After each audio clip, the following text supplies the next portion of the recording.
It's the grand finale of the trilogy. It is the holy grail of the franchise. It is my favorite of the Indiana Jones movies. And that's why it is my latest birthday pick.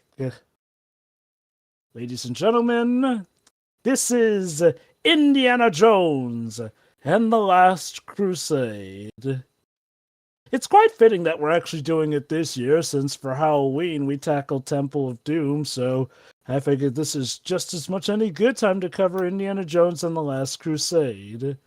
And yes, it being the holy grail of the franchise in mine and many people's eyes is not just a pun, but quite topical, given the artifact that will be hunted for in this movie. The holy grail, essentially. So does it end with Indy getting arrested by the police? Quite possibly. You'll have to wait and see. The first movie was about hunting down the Hebrew weapon, the Ark of the Covenant. The second movie was about finding the stones Indian of Shiva. Stones, in India. And now we're going clear on Christian with this one, essentially. So, yeah, Steven Spielberg has gone on record to say that he made this movie for two reasons. One, to fulfill a free movie obligation he had made with George Lucas. And secondly, to atone for the criticism that he received for the previous installment, Indiana Jones and the Temple of Doom. If you haven't seen our commentary of that and haven't seen Temple of Doom yet, well, first of all, what the heck are you doing here? Though, to be fair, Indiana Jones is, at least trilogy-wise, a case where you could arguably start with any of the three movies and you would relatively be fine. They do try to follow an anthological format more than anything. That being said, the chronological order is Temple of Doom, Raiders of the Lost Ark, and then Last Crusade, essentially. But I do recommend watching them in release order, since this movie does feel like a culmination of the trilogy. It had, at the time, the biggest stunts, the biggest set pieces, and arguably some of the biggest stakes of the series overall and whatnot. And as you can imagine, they spared no expense, as a certain other Spielberg movie is quoted to have said, essentially. Well, in fact, for another 4 years. But this movie is no joke. Spielberg's gone on to say that it's his favorite of the Indiana Jones movies, believe it or not. And this would also be a showcase of how big a stuntman Harrison Ford had the potential to be, since, as with other Indiana Jones movies, Harrison Ford did a lot of his own stunts. In fact, funnily enough, during the making of this movie, stuntman Vic Armstrong has mentioned that he said he had to pull Ford to one side and ask him to let him do some work because Ford was doing so much of the action himself. Bro got a contract, so... Yes, and hey, you gotta give stuntmen and stuntwomen their respects, essentially, which, with The Monkey's Paw, there may or may not eventually be an Oscar for Best Stunt Work, but look, we'll talk about that more when we get to covering The Fall Guy, essentially. Right now, we're here to talk about Indiana Jones and the Last Crusade. And with such a movie would come, of course, quite a stunning budget of $48 million. Not to worry, it made that well back on a box office of $474.2 million, which adjusted for inflation is, magnificent and big. This movie also brings in some Star Wars alumni, essentially, believe it or not. Including, of course, Julian Glover, who you may recall from Star Wars, the trilogy and whatnot.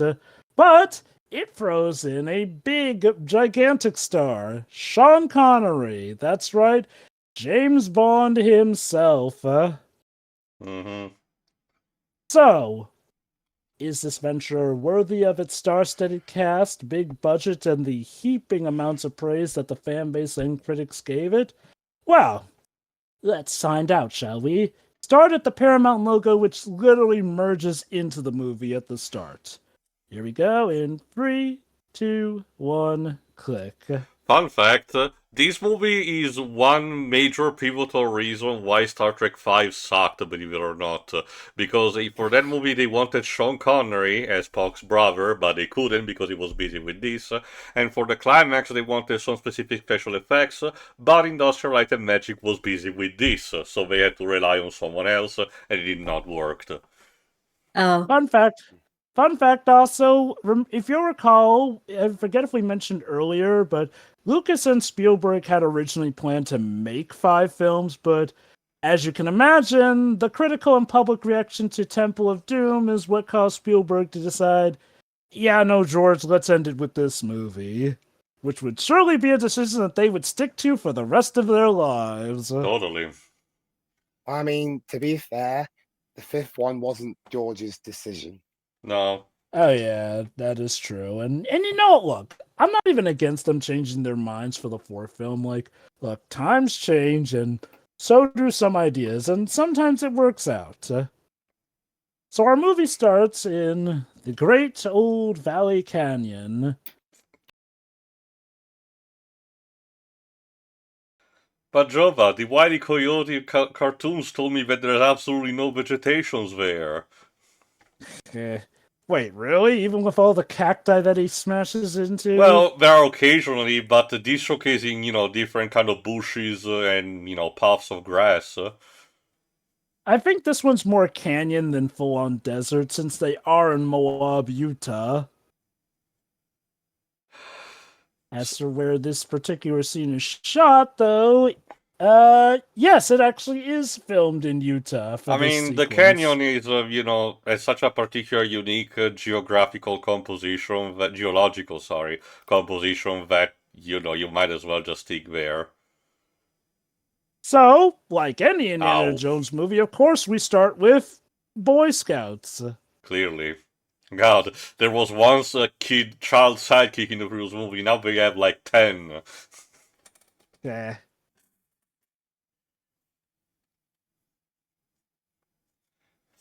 It's kind of funny. I've not been in scouts groups for different reasons. They are present here in my country, just not as as prolific as in America. But I know it's particular way to have children being being sent to, for example, for summer.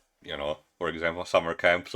But every single story I've heard for people who have been there is interesting in some shape or another, particularly the ones from Mandalore Gaming.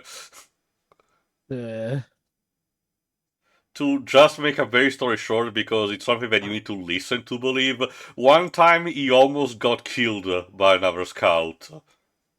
I will not elaborate.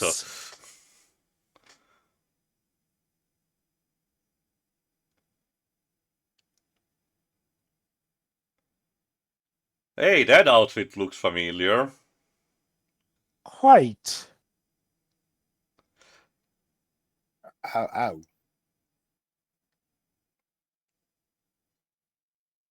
And yes, it turns out this is Indiana Jones, played by River Phoenix. A child actor that did a lot of movies around this time, but unfortunately died of overdose in the 90s. Oh, jeez. Yeah. And yes, that is Joaquin Phoenix's brother. Damn, why could did they slash the budget and Harrison Ford didn't come back? Fun fact, Harrison Ford actually picked River Phoenix, and River Phoenix in turn based a lot of his performance off of, well, observing Harrison Ford, Obviously. both on set and off set. But look, this is Indy before he has a fear of snakes. Yeah, if you're one of those... I was more referring to the cheap knockoff Indiana Jones down there. If you're one of those people that these days you cannot stand, when a product tries to have an origin story for a character and shoehorns in every single callback to a cliche that tied to the character, this prologue will probably have aged worse than a yogurt in the desert for you, because they basically do every single thing. How did Indy got his outfit? How did he got the whip? How did he got the fear of snakes? His passion and everything. There's pretty much everything in this. For me, I'll say this. No idea is inherently a bad idea. I can understand some people's frustration with origins, specifically because origin stories aren't always done the best, essentially. And some people argue that some characters are better with the mystery. Indy, I'd say, is a character that's fine enough to learn how he became what, this or that, because Indy was more or less kind of just an average Joe who, let's be honest, got very lucky and plan stuff up as he What I argue went with that, by. Jova, is not so much that, but the fact that every single thing happened at the same time in this specific occasion. Like, give some kind of credit to Solo. At the very least, for that movie, they diluted the passage of time to establish the stuff that made him who he is.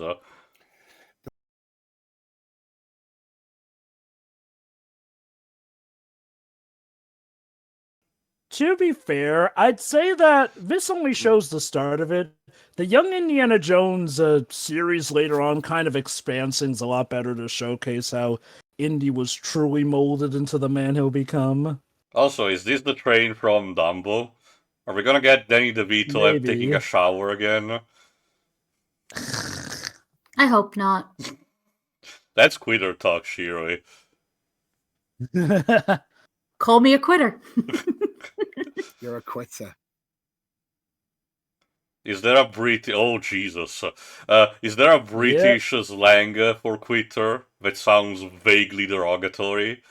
Wuss. Yeah. Oh yeah, was. Yeah. Fair enough. Uh-oh. Haven't heard that word for a while, so I didn't think of it. Is that supposed to be an anaconda? So yeah, that's Okay. that's how poor Indy got his fear of snake. A literal trauma by being dumped into a vat full of them. To be fair, that would probably mess up a lot of people. Anyone. Yeah. One snake is enough. Oh. You're not voting. Oh, Just you had a a snake in your He's taking his trousers. Yes. Well, at least it can't get any worse from here. I mean, I think the only thing that would be missing. Oh, poor Rhino. The only thing that would be missing out of the whole, call forward for this scene would be if these ghouls actually worked for the Third Reich. But to be fair, this was way earlier than that, so. Whoop. Wow, that was almost Indiana Jones 4 undone right there. I'm sure they could have still make it work by having Shia LaBeouf's character being adopted. Okay.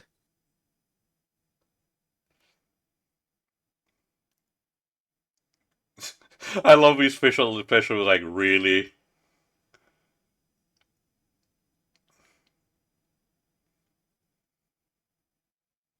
Oh. Well, I guess there's that way. He would get a haircut in the movies. Oh, a cat. Yes. Very confused, the cat.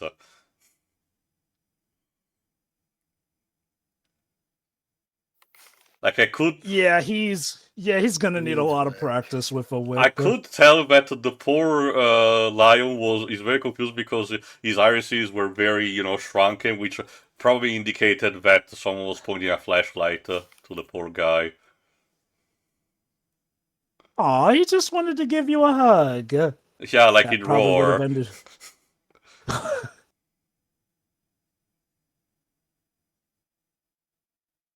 It belongs in a museum. The Bruce Creed belongs in a better movie.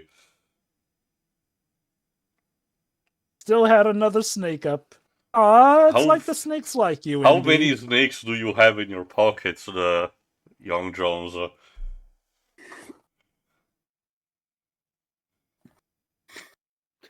So that guy's Garth, and he's played by Richard Young.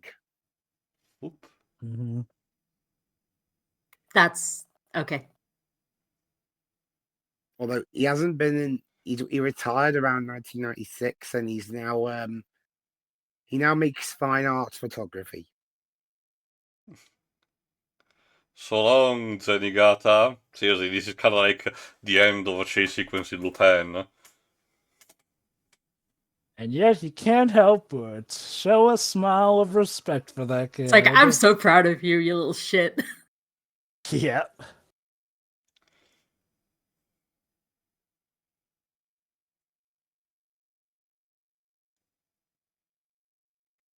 Oh. Hey, doggo. Husky. Hi, dog. Just to establish how great of a father, Jones Sr. is. Count in Greek from 1 to 20. Yeah, let's just say part of the reason Indy's very good with his history is because his father was very adamant about those studies. Oh, by the way, this version of Indy's dad, he's actually physically played by Alex Hyde White, but he's not. His face isn't shown, and Connery dubbed him over. Yeah, it makes Cute. sense.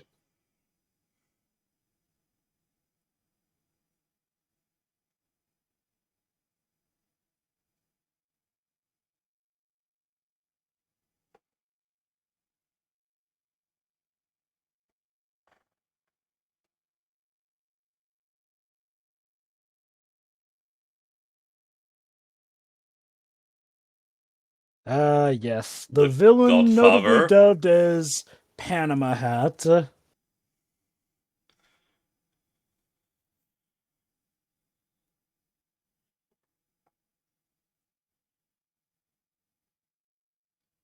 Bummer. Oh shit!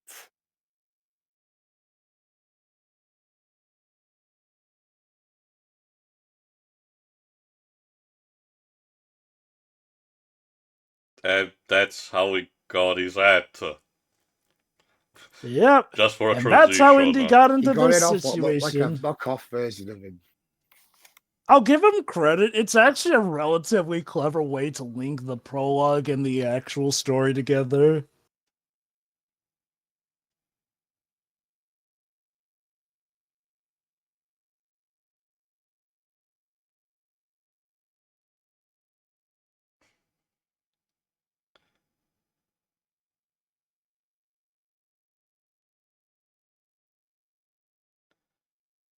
This guy is played by Paul Maxwell, a Canadian actor who mostly worked in British cinema and television, in which he was usually cast as the American characters. Well, I guess for this case, these characters are supposed to be either Portuguese, South American, or Cuban, I guess. Because we are indeed on the Portuguese coast. Don't worry, Portugal, we remember you exist. For a ballooning storm.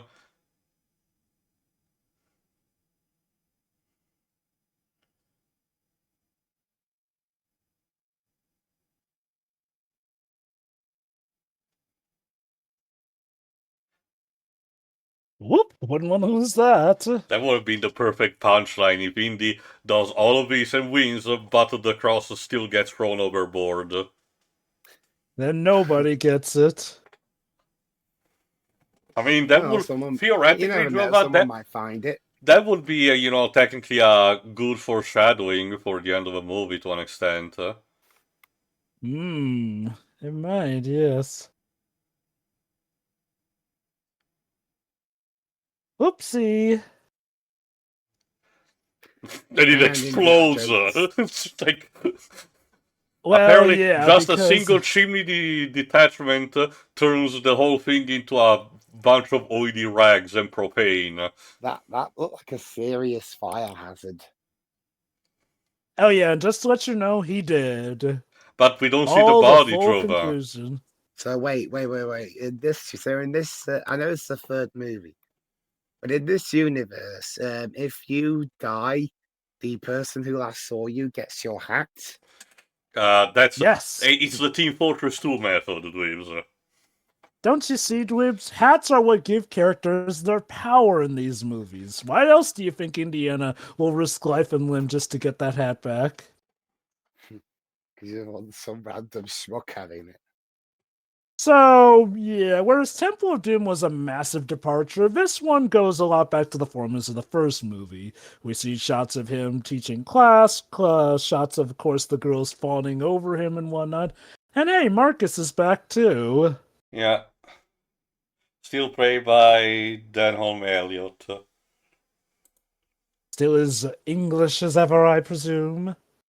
And he sadly he died only 3 years after this movie came out. Yeah. Oof. I think they still use the actor's likeness for his appearance in the recent video game The Great Circle, with, I guess, permission from the family or the estate.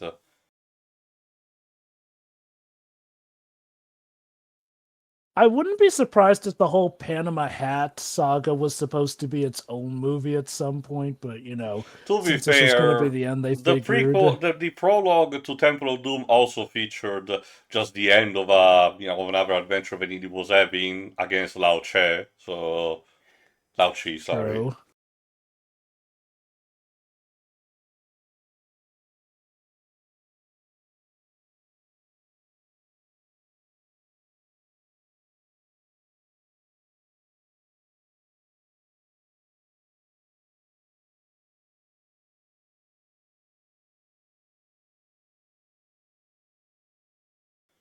Oh, yeah, I guess that's another good time for me to bring up. Speaking of the Great Circle, apparently Lao Chi's fate was addressed in that game since, originally the actor was all pumped to have his villain be dealt with in the fourth movie, but sadly he died before that became a reality. Are you sure that According wasn't to just Harrison Ford's fan club back then?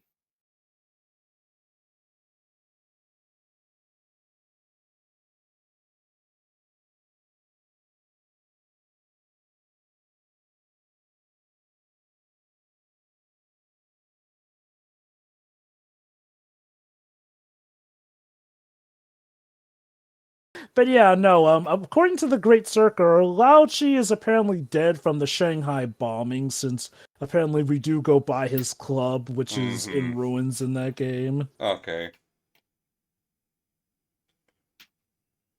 So yes, at the end of a successful venture, in comes another.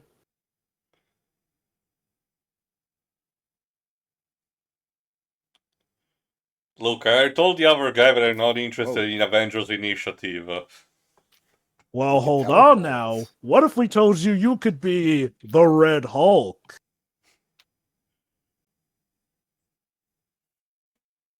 Or you can just Well, be the president. Well, your men kind of alarmed me because of the conspicuous music accompanying them. Walter I just Donovan, played teleported by here. Julian Glover, which you mentioned is recurring from Star Wars. He was General Veers in Empire Strikes Back. Mm-hmm.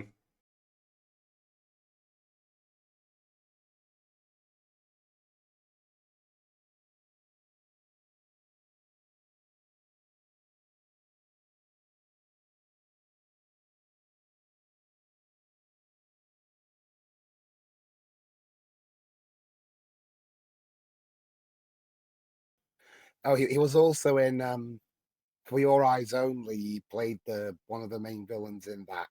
Also, as unfortunate as it is, I get the reason for this trying his hardest, but that is not good Latin pronunciation. Couldn't they have gotten a? No, it's a common problem for a lot of English-speaking, dubs and filming. Basically, I don't know what the origin of the cause of that is, Dweebs, but in general, the English language tends to have a specific way to read Latin words that just isn't there, and I don't know why. It's like Square Enix has a masterclass of doing it.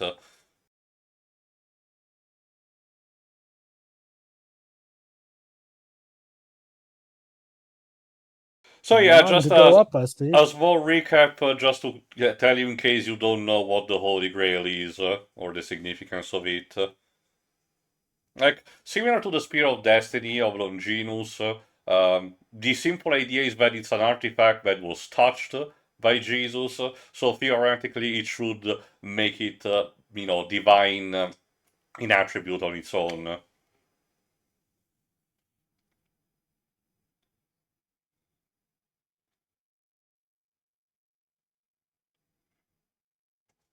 And yeah, like Indy's mentioned, his dad was all about Grail lore, essentially. It would have been more hilarious if instead of Sean Connery they had got John Cleese for Indy Senior. Okay.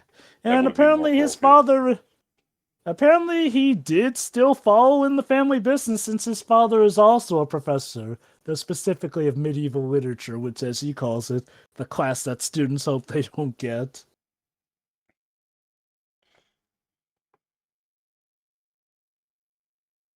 Yeah, it's because of obviously how scattered ancient history is the idea of the Grail existing and being passed down from people who were devoted, and kept hidden, a bit similar to the Ark of the Covenant, kept going until nobody knows what happened.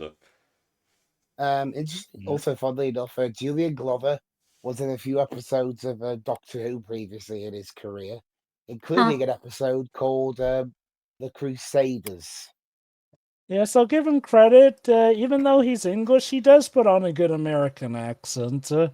Yeah, that was a French text. I recognize the little boy in Gothic font. Like, it's very Not a good fan look. of Gothic fonts. I appreciate how it looks, the elegance of it, but actually reading it is a pain in the ass. Imagine if they put it in Comic Sans. Well, this will be. I'd rather not read it. It would be comprehensible to read. No, get this. My favorite Asterix book, Jovah, it's the one where he goes against the Goths. So, in order to be cheeky, in the actual comic, they have the Goths speak still in the language the book is, written by, but using the Gothic font. Get it? Because they are the Goths. The problem is that a lot of the Cute. time it's very hard to read as a result. Yeah, Gothic font, I think, does not go well with comic bubbles. So basically, Indy's father was the first one Donovan came to, but it appears he has gone missing while looking for the Grail.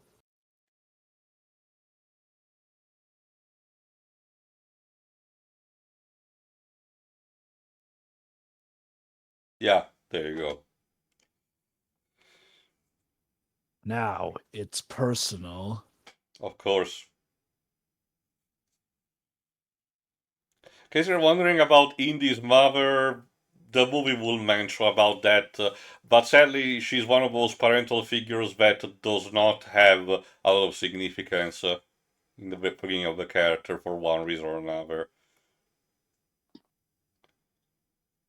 Lovely. Oh, Ransacked.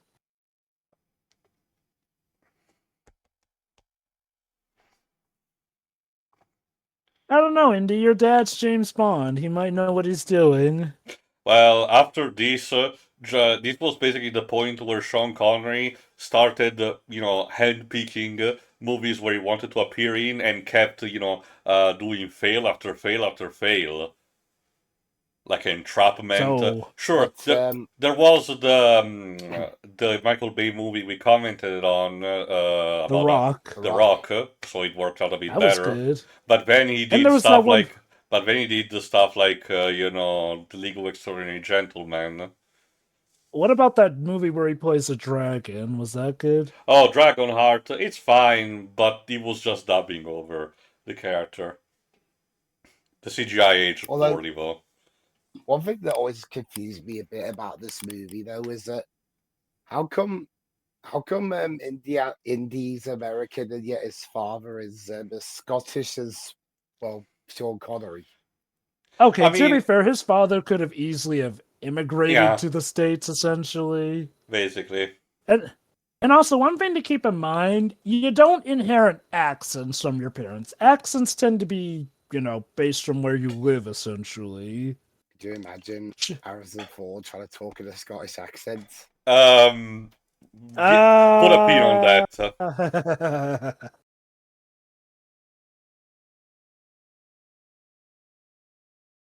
That illustration from before, which showcases the Longinus trespassing Christ's chest with his spear.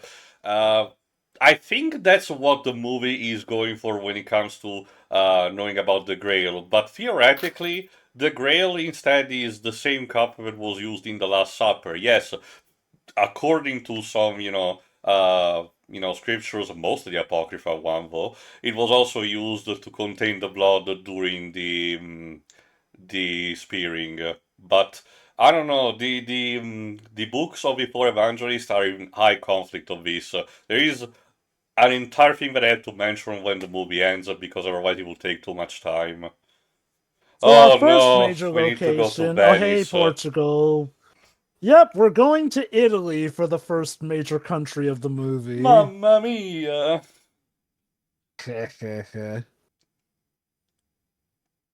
And yes, you can imagine they actually did film in Venice. Like I said, outside of the Vatican, my country is one that really loves it when people want to film over there.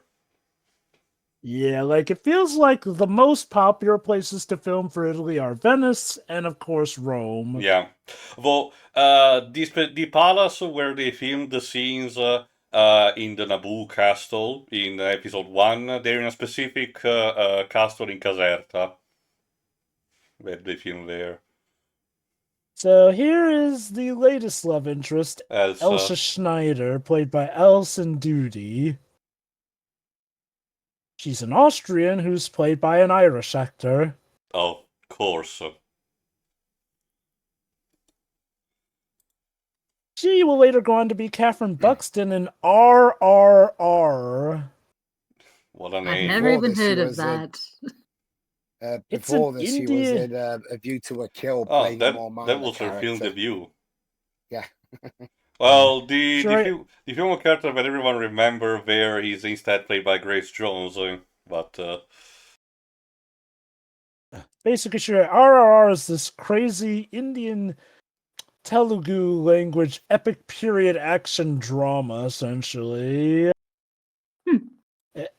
It got a ton of buzz back in 2022, and it's the fourth highest grossing Indian film at that. Cool. yeah, Bollywood manages to produce films that are very over the top but enjoyable as a result. Yes. Yeah. This was a movie that really. 182 minutes? Jesus. Anyway, yeah, some Yes. more history. Because of its roots as a mercantile city and being very entrenched with the Vatican state, or the church state it was called back then, Venice had a lot of weight in actually providing a fleet during the Crusades, particularly during the Battle of Lepanto. And as a result, they saved a lot of artifacts from Byzantium or Constantinople, or more likely these days Istanbul, that were belonging to the Roman Empire, the Eastern Roman Empire, before it was, fully appropriated by the Saracens. Mm-hmm. It was pretty much an act of pillaging more than anything, but because, it was these guys that not only hacked, they had all of carte blanche.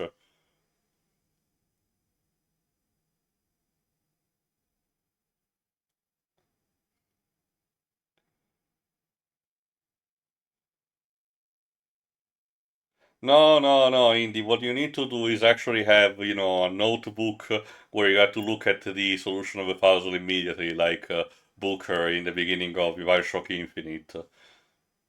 You have to say, wait a Or, minute, or, that card. or worse, that terrible looking game Dark Years I've seen.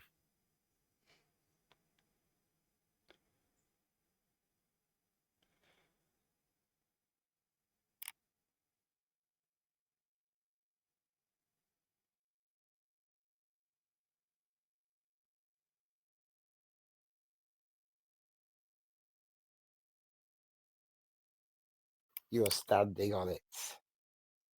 Get it? Because X marks the spot. Ha But you ha said it ha. didn't earlier. See, here's the problem with that. That's marble. If you don't know anything, marble has a tendency of being very, very thick. So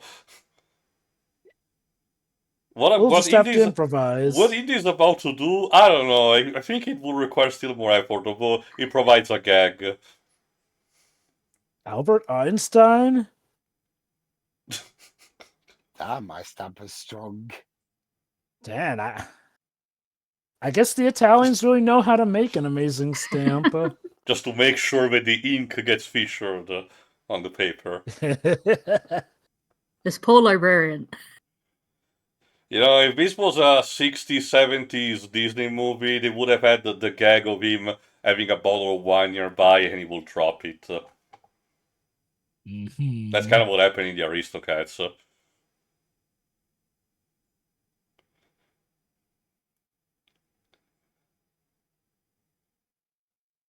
Ladies first. Oh, lovely. But you see, this one doesn't scream like in the previous movie. can kind of tell that they wanted to make a point with that. I mean, this one is somebody who's like, at least is used to this kind of stuff. Yeah, it seems that's part of her Yeah. job. As I mentioned during is about so below, you have to understand that catacombs do have intricate bone designs because they were literally built with those, as macabre as it is. The weird thing is that catacombs in Venice just feels odd because the buildings were actually built, on platforms above the water. So having underground stuff just feels very weird. It's the entire reason why we cannot have, a subway system there, because you literally cannot. You will have to create, tunnels like the one between the UK and France.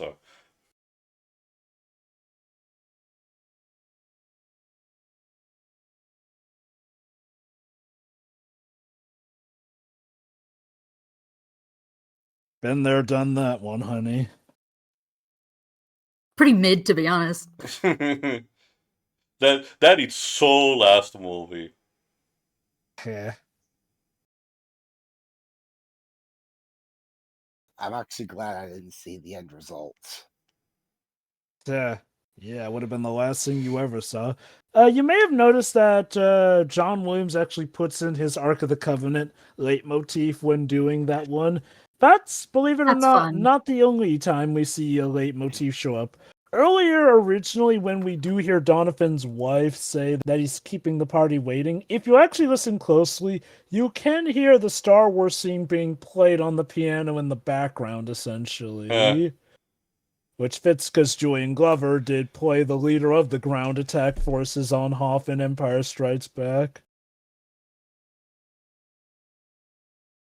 I know that there's also a particular number that is significant of George Lucas that keeps recurring in movies that he had a hand on, and I think it's also in this one. Oh, cute mice! They're adorable. Some of those rats are actually, believe it or not, remote control. But believe it or not, 2,000 rats were specially bred for the catacomb scenes, essentially. They were literally born for this. Yeah. This was partially because the producers were also reportedly ordered for disease-free ones, because, rats have a tendency to get messy like that. So they had to breed them fresh, I guess. Yeah, From the same controlled, company quote-unquote. from the same company that provide them snakes and critters for a lot of their sets, essentially. Oh, speaking of the snakes, fun fact about that. They actually had to get several thousands of snakes of 5 breeds, including the boa constrictor, which, yeah, that's the snake that leers at Indy on the train, Tio. Yeah, Believe it or not, noticed. sometimes, because snakes like to wander around a bit, the snakes would sliver from their crates, requiring the crew to dig through sawdust after filming to find and return them. Oh no. They are little escape artists. Yeah. Wouldn't that be a fun job, looking for a snake that may or may not be pissed off enough to bite me? I'm not paid enough for this, I'm out. Hello, what do we have here? Although obviously when you can get them, rats are lovely pets. Yeah. I'll just say this right now. The only reason people don't freak out at squirrels as much as rats is because of the tail. If squirrels had rat's tails, Oh, people yeah, would 100%. probably freak out. There's also the fact that probably due to the fact that in older times their ancestors they were more hunted than these days. Squirrels have a natural tendency of avoid human contact unless they really are starving and we see actual, food. While the rats Literally instead built don't give a different. shit. So yeah, it seems we found the missing part of the manuscripts. Yeah, it turns out rats are to Indy's dad what snakes are to Indy. Uh-oh. Boop. Oh. Well, if the rats are freaked out, yeah. Also, not to worry, the rats that get burned are remote-controlled rats. None of the actual real rats were harmed Remember, in the this is making the of this post-Cannibal Holocaust movie industry, so we had to make sure to avoid, having animal cruelty on Animal set. cruelty. Yeah. Or else Peter would get really, really cross. Oh, what? And start killing the rats themselves to save them? Yeah, why couldn't we do it? Yeah, I wanted to do it. Anyway, Pokemon bad. Also, Yeah, Mario which for is some which is reason. why we made a terrible Oh. quote unquote fan game about An Animal Crossing. Jesus Christ.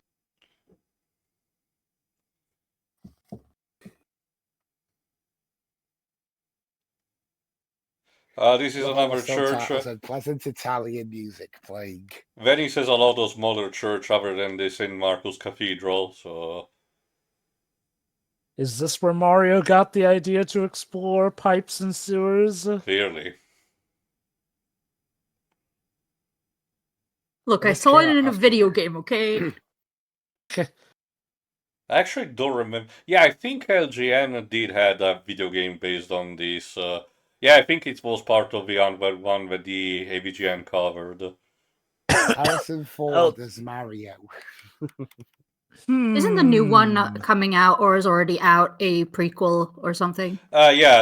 Great Circle. From what I understand, it's set between movie 1 and this, if I understand Right. correctly. I think it's definitely set after. Oh wait, yeah. Between Because movie it one still and this. involves uh, the fascist dictatorships of Europe, but in that case, in that video game, Indy travels to Rome, to the fascist occupied by Benito Mussolini. So yeah, because this is the third and final movie of the trilogy, this is where they pretty much go the most all out with the action set pieces. And hey, Bond had a couple of scenes, on a boat in Venice, so let's have one too. Also, some people have theorized that the whole Indy's dad not liking rats is a reference to Bond not liking rats, apparently. Blips? I don't really know that much, to be honest. Maybe that's in the book Bond. I don't really remember that as well. The closest I can tell is the fact that, Bond has been in dangerous situations involving, pools with animals, be with the sharks in Thunderbolt or the snakes in that movie with has Baron Samedi in it. Supposedly, it might be a callback to From Russia with Love during the bout where Bond and allies are fleeing the Russian embassy, and it's a bout of rats that cut off their escape route. Oh, I don't really remember. It's been a while, admittedly, since we commented on that, but I don't think it was that prominent. Like, if it's something that the makers of this movie noticed and wanted to call specifically that, fair enough.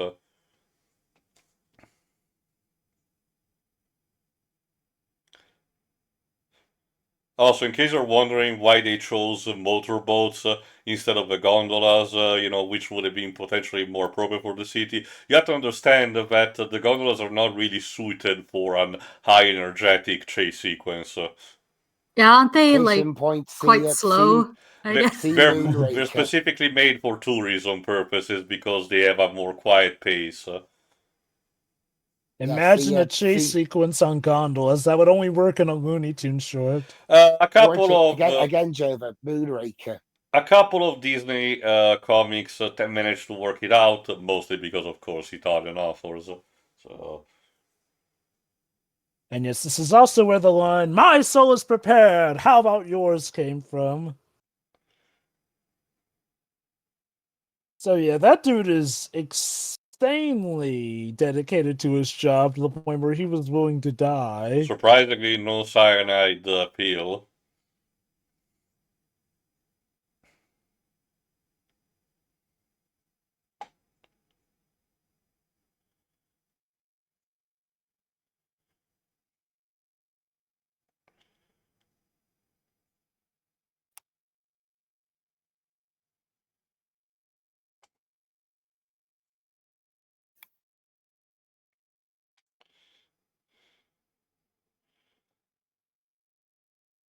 Please don't ask about the bullet holes in the window shield.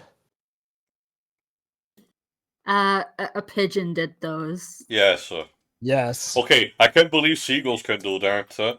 I can tell you that, okay, maybe not by the time this movie was made, 89, but I can tell you already by the mid-2000s, seagulls were already starting to be the size of turkeys in Venice. As they ate so much, I'm guessing. Yeah, it's one of the consequences of mass tourism So- feeding them. Kazim is played by Kevork Malikian. I swear, I feel like I've seen his face in other stuff.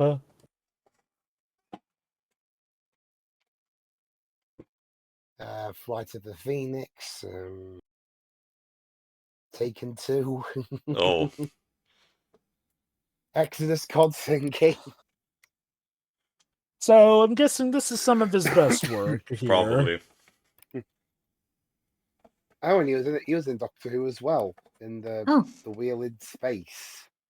I don't remember that episode. It's considered a not very good Cybermen movie. Oh, So well. Cybermen was the story.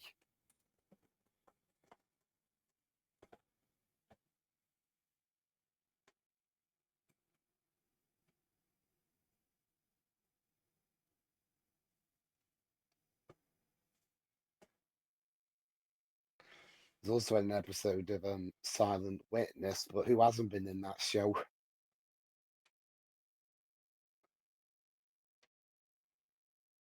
Okay, so yeah, there you go. We know where to start, so we effectively have a map to the place.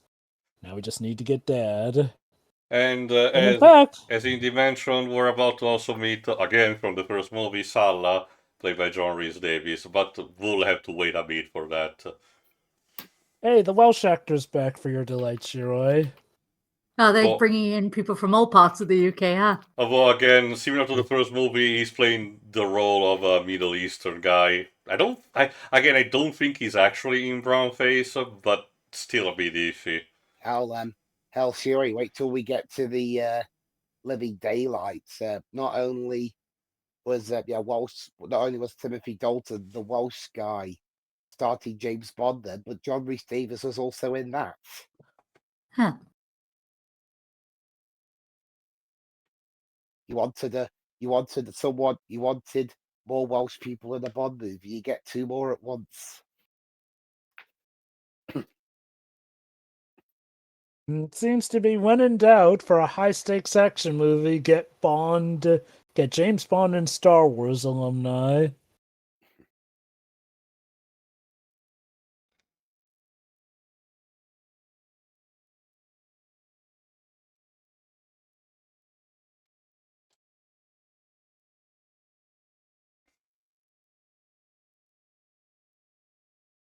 Look, I've had women trouble before, but you're the first woman who seems to actively attract the danger.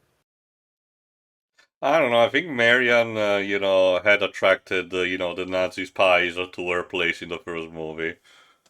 To her credit, that was because they just wanted the artifact of her father's, essentially. After that, yeah, she kind of got more than she bargained for, but at least it felt like she was more a part of stuff.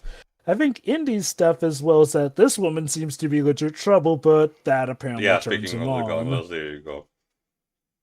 Oh yeah, Is this usually... I'm sure the Rubbles are making, the sex scene more, comfortable for you too. What is that usually the end result of a gondola ride? Sex. I reserve my right to remain silent on the matter. Anyway, on to Salzburg in Austria.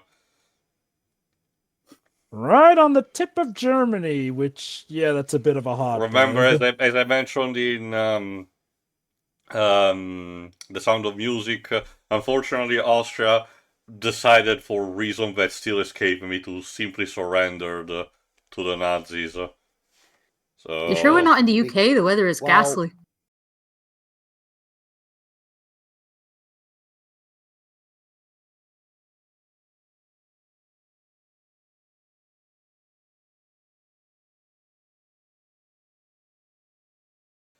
There you go, Dreams. You wanted Indy a Scottish accent. There you go. This is just... No.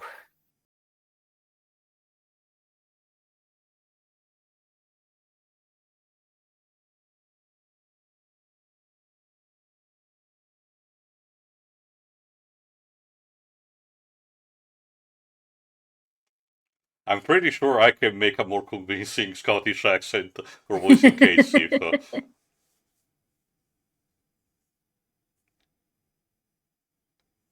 Don't worry, Indy, that's your next owner in a couple of movies. So, fun fact, apparently originally the line was supposed to be, oh, well, if you're supposedly that, then I'm Jesse Owens, but apparently they changed the line to go for something that would be more ubiquitous since they thought the Jesse Owens term would kind of be outdated.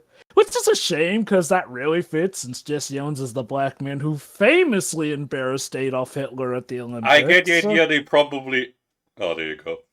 And they probably wanted to avoid having actually a white guy having to say that falsely. I get that that's the entire point of the phrase, that, you're this guy is ridiculous, but they wanted to play it more safe. Well, at least you don't have to hear his god-awful Scottish accent again.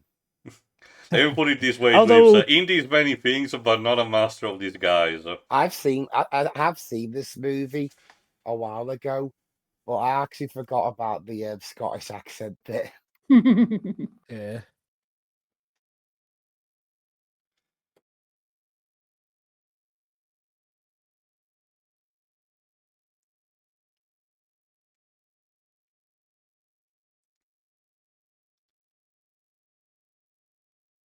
So yeah, it turns out that this Austrian castle is a secret base for Nazis. I mean, which one isn't? There's Yeah. Colditz and all sorts.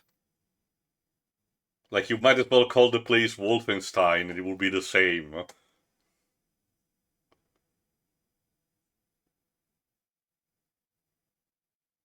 Stealthy. Ow. Bonk.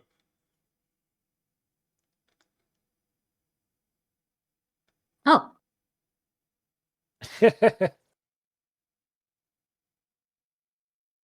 You hit your own son with Yeah. the vase.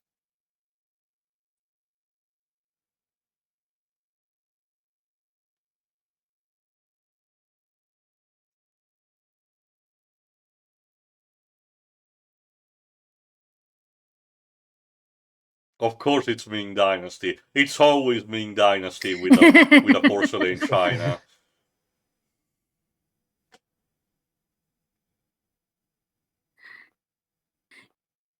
son, you hurt the vase. But don't worry, it's fake. Because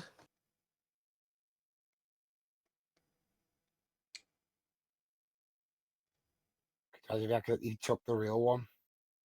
Like, bro, shut the fuck up.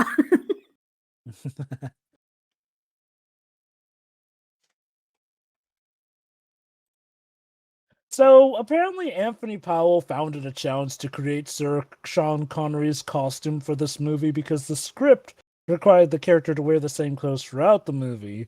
Powell thought about his own grandfather and incorporated tweed suits and fishing hats. He felt it necessary for Henry to wear glasses, but he didn't want to hide Connery's eyes, so he chose rimless ones. That said, he couldn't find any that were specifically suitable, so of course he had them specially made. I mean, the last thing that I kind of wanted is to eventually, this appearance for Sean Connery being kind of similar to Gendo Hikari from Evangelion. Can you imagine? I mean, well, in terms of cover of the year, it's a good competition, but still. Okay, he gets 1,000 points over Gendo for not forcing his son into a mecha. And potentially Even if it is instigating supposedly for multiple the times greater the end good. of the world. So, at this point in Sean Connery's career, the 80s were very up and down. Yeah. Like, there was this at the end of the decade, but before this, there was stuff like Highlander and Never Say Never Again. So yeah, remember, his dad mailed him the book, but that was to get it as far away from here as possible. Whoops.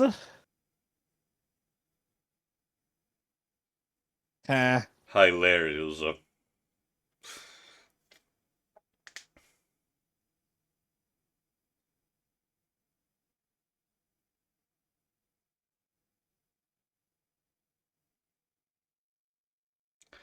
Uh,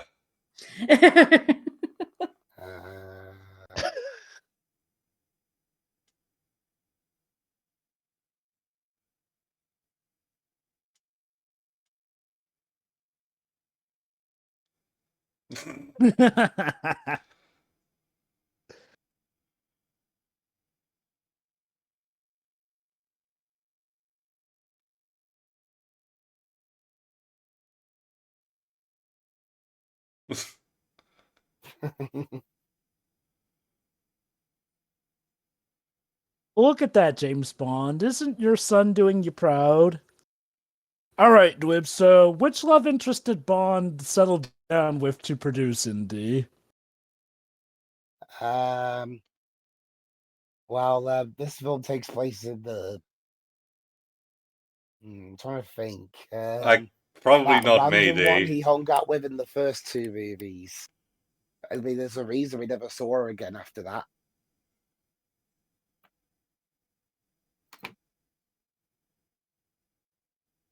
Unfortunately, Indy is speaking with his dick right now, as you can imagine.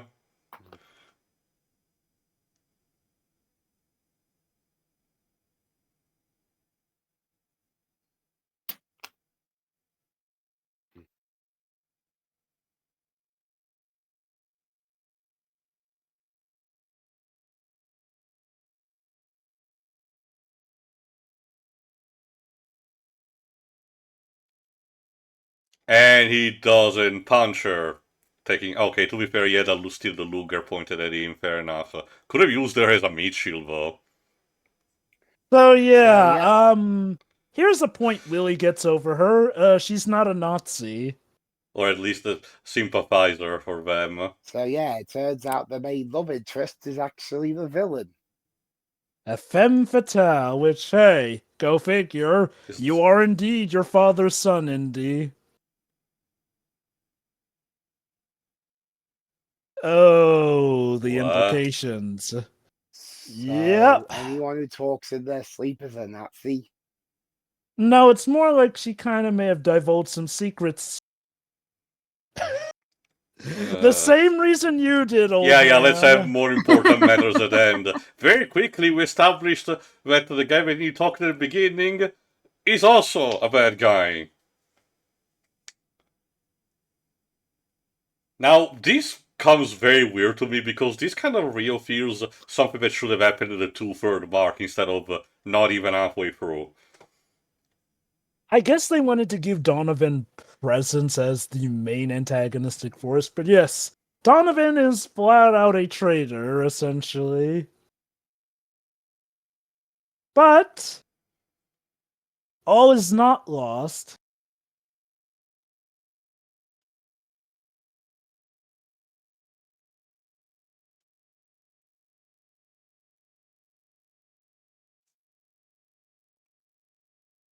You said you wanted the book. You didn't say there had to be anything in it.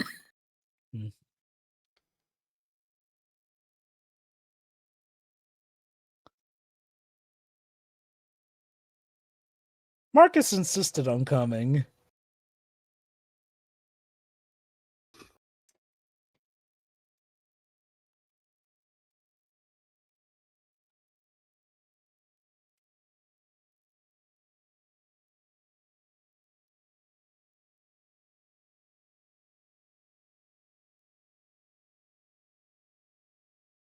Wah, wah. Oh my god.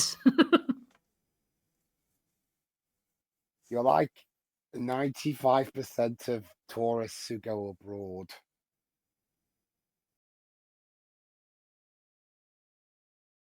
There you go, there's Salla.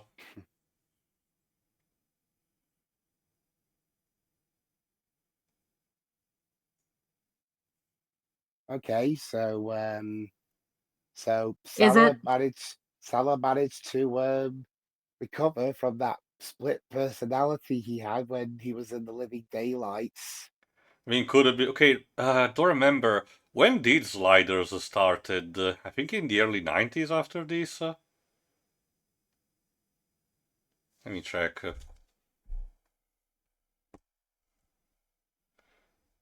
Sliders between 1995 and 2000. Okay, so way later after this.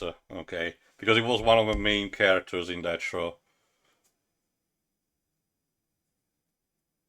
Did he leave before to do Lord of the Rings at some point? The show was screwed over by the Fox network, if I recall correctly. Yeah, it was at Fox for Oof. 3 series, and it moved to the Syfy channel.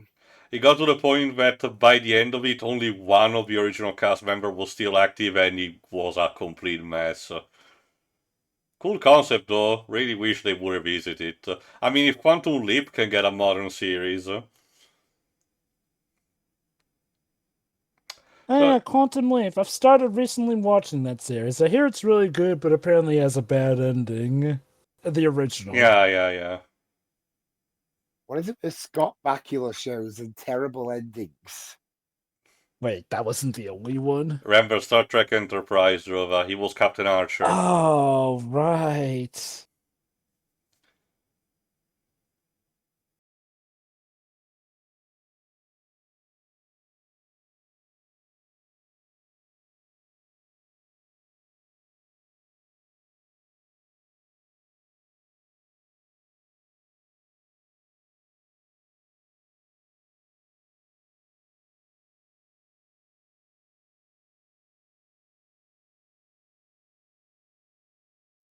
She means that, by the way.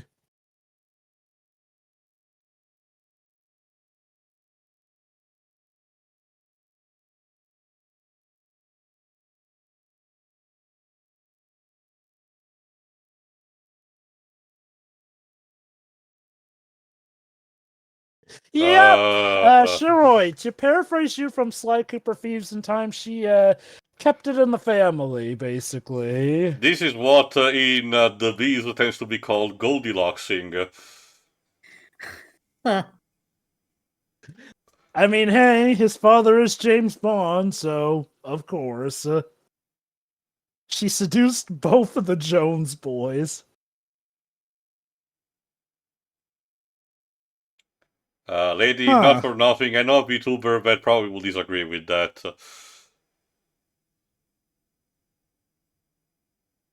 I mean, that I can believe.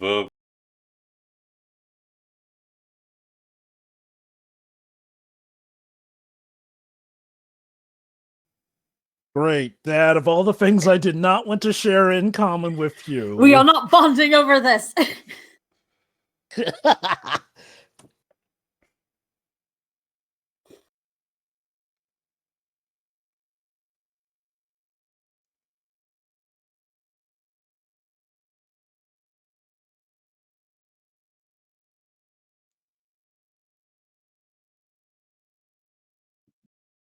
Yeah, it's a lucky charm because it has a 4-clover leaf. 4-leaf clover, sorry. Oops. Butterfingers. Oh.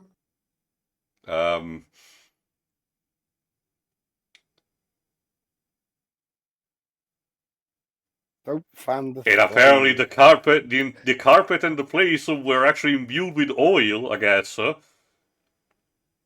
What is this movie and surfaces that are very flammable? I guess safety regulations really made things less flammable in the 21st century. Well, it's kind of funny.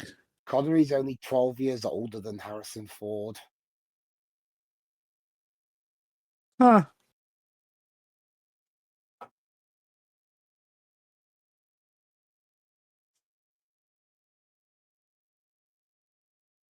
And things are about to go from bad to worse for Jones.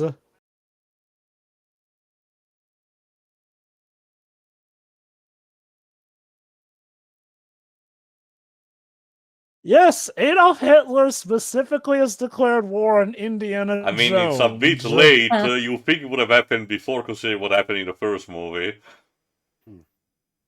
I guess this time he really just. I like to imagine that it's because of Raiders of the Lost Ark that the minute he got word that Jones was involved, he figured, yeah, nope, not letting them foil our plans again. And besides, Hitler's busy also with his plans for the Tesseract and getting Hellboy summoned, as we all know. Hello. Goodbye. Goodbye. Yeah, Come on, thank Connery. you. Come on, Dad. Tell me how you would get out of this in your James Bond years. Hello Oh yeah, again. Mr. Malikian earlier. He originally was a finalist for the role of Salah in the first movie, but his Snitch. car broke down on the way to the audition. Oh, bad luck. But Spielberg remembered him and had the part of Kazim written specifically for Mr. Malikian. Ah, that's nice. Huh.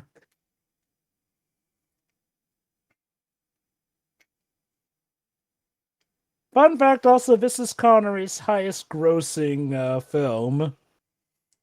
Even more than any of the Bond movies. Although, although funnily enough, a Bond movie was sort of competing against Whee! this film, Huh. License to Kill. Cute. By the way, another actor who was considered for the role of Indy's father was Leonard Nimoy. So Indy's father could have either been James Bond or Spock. But Nimoy chose to be in Star Trek V instead. I honestly, out of the two, I would prefer that. It's what the movie itself is already bad with. I get the idea without Spock, it could have been even worse.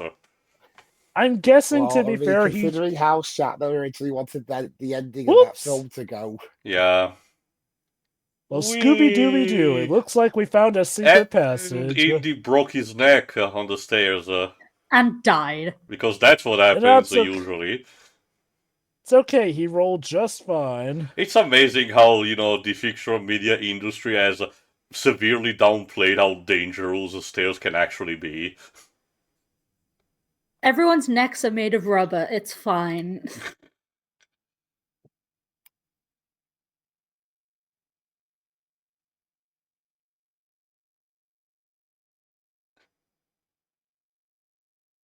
We're No. gonna do Just something leave a it, it's little fine. different.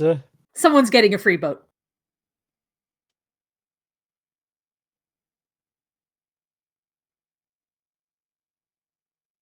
Surprise!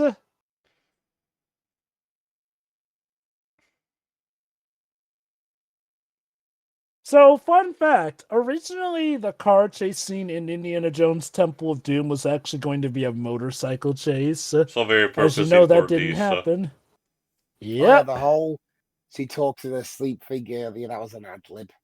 Huh. I guess they really liked it since it fits with the narrative that, yes, she did indeed seduce both of the Jones men. Mm-hmm. So like I mentioned, part of why this is my favorite of the Indiana Jones movies is because it has definitely my favorite action set pieces and whatnot. The motorcycle scene, of course, being one of those key details. I do like also how, while obviously the father is meant to not be as action prone as the son, they do let Sean Connery get his moments of cool and still to show that, hey, James Bond has still got it.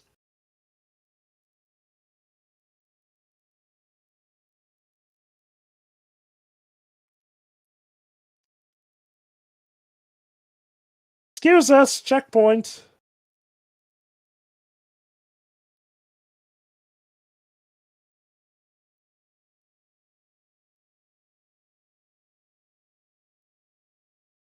That's gonna leave a mark.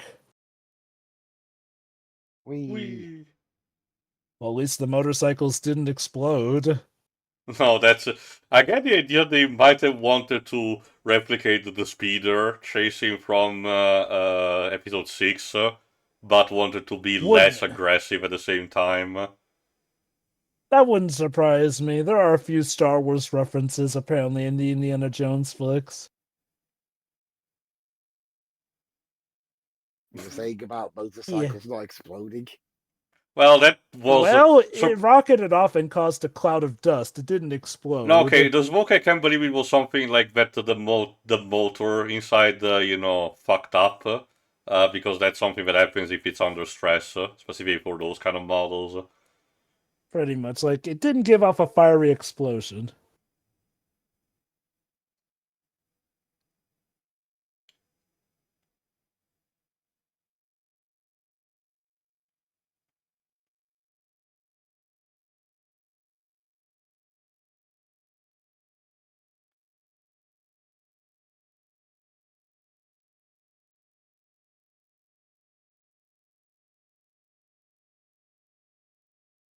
I mean, come on, you didn't think it was going to be just as easy as finding the Grail.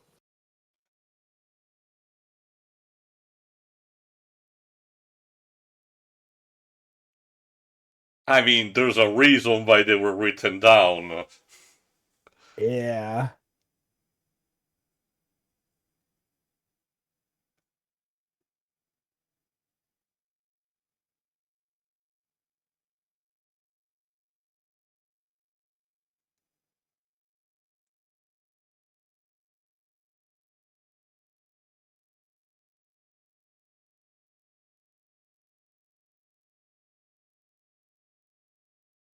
Really, Dad? Now?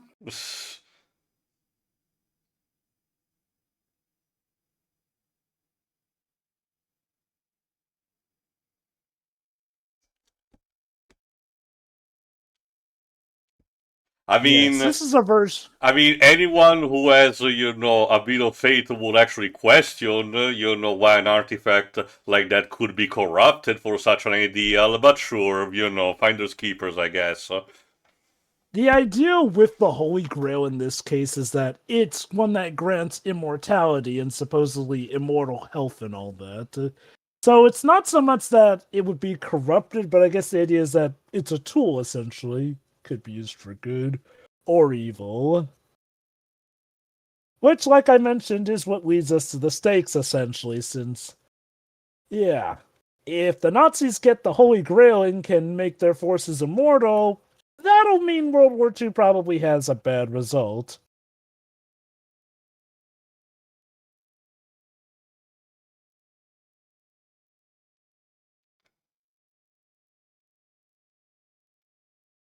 Also, as you can imagine, this movie was partially censored or altered for the actual German release because they still have the censorship policy against swastikas.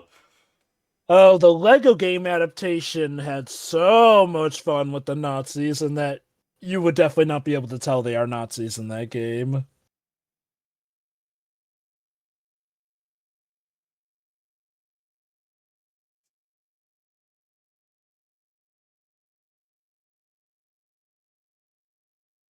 So, the 100 million Deutschmark question. Who they got to play Uncle Adolf? Let's see. They got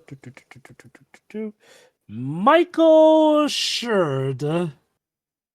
Is he also Lucasfilm alumni? He's Scottish. Yes, he was Admiral Alzo in Empire Strikes Back. Oh, is he? I guess he's one of the two at the beginning. No, not the one that gets strangled. I think the other.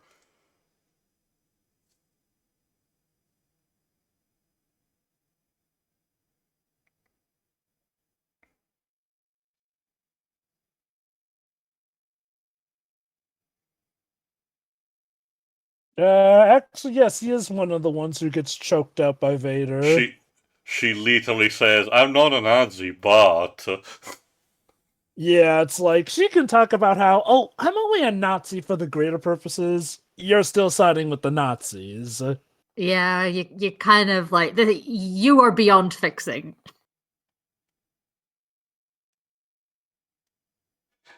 Oh, and here comes one of the most iconic scenes from the movie.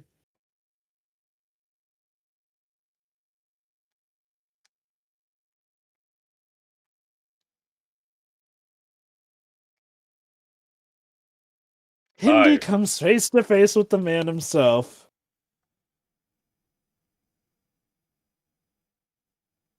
He literally has the plot MacGuffin in his hands right now. And what does he do? Give an autograph.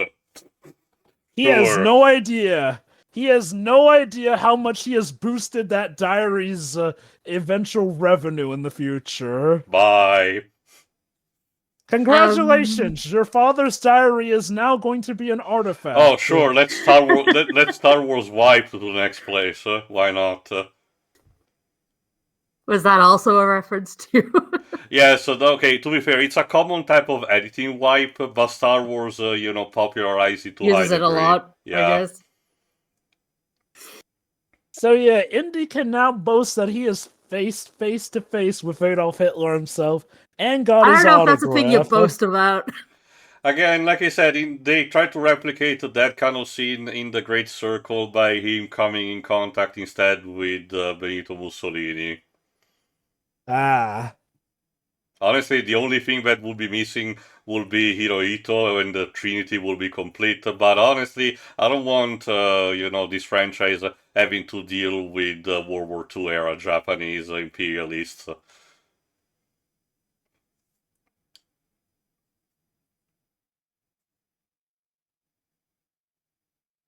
Yeah. Oh, don't worry, Dad. It'll be fine. I hear that this airship called the Hindenburg is perfectly safe. So, fun fact, that guy with Colonel Vogel, yes, Vogel is the main Nazi guy for this movie. It means That is bird. played by the same... Yeah. Which, trust me, that has a funny payoff near the end of the movie, but, yeah, the guy accompanying him is played by the same guy who played the German boxer in the first movie, and the big guy that Indy fights in Temple of Doom. He was supposed to have a fight scene with Indy to, of course, complete the trilogy, but sadly, for whatever reason, that fight scene got cut. I guess they could not find a way to kill him gruesomely in this movie. He was supposed to basically have a fight with Indy while the airship was airborne, essentially, which, how he perished, I think, was either going to be from propeller again or falling to his death. Hi.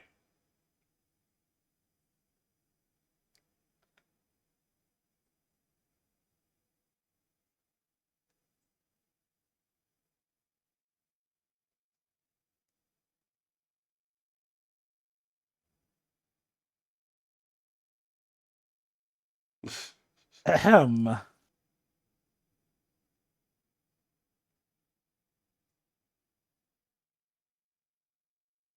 Well, crud, I have my ticket. I'm first class. Please don't throw me overboard. Yeah, I heard about, strict controls on, on public services, but this is ridiculous.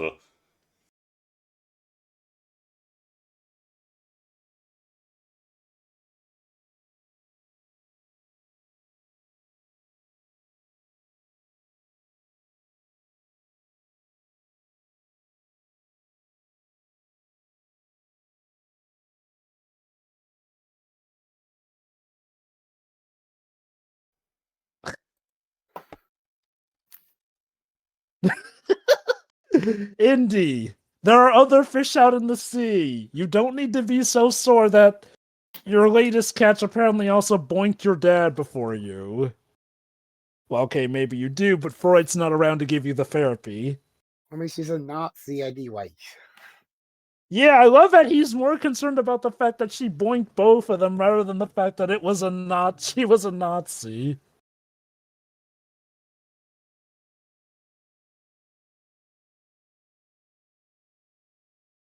Hmm.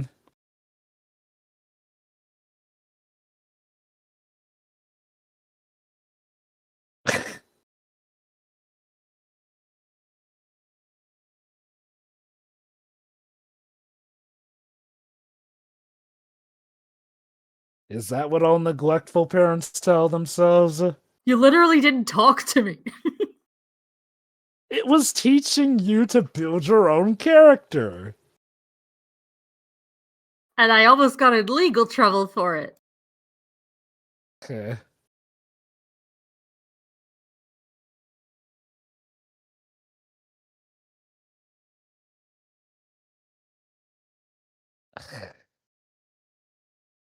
Father-son talk.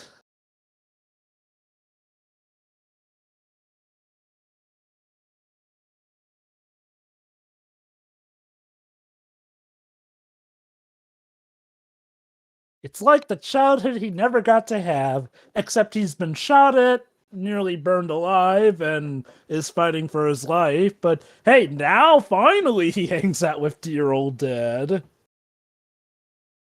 I remember when my father went missing for like 10 or so years, but hey, when I eventually hooked up with him in the Bahamas, and then we went on a world globe-trotting adventure to defeat the evil secret forces of the Russians to, I don't know, save the world or something, we got along well. But uh-oh, something's not right. Oh. Bummer.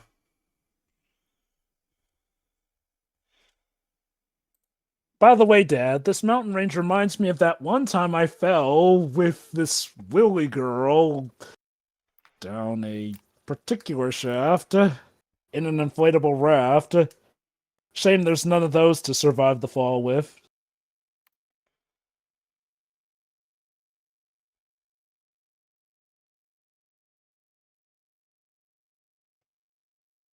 Yeah, apparently it was around this point he was supposed to have the fight scene with the big burly guy.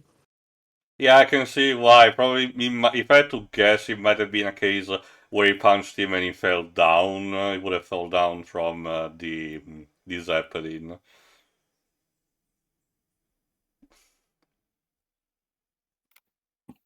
All right. We had a motorcycle chase. Now it's time for a dogfight. We've had a chase on land, sea, and air. Yep. I mean, if a young Mark Hamill can do it, Sean Connery definitely can too.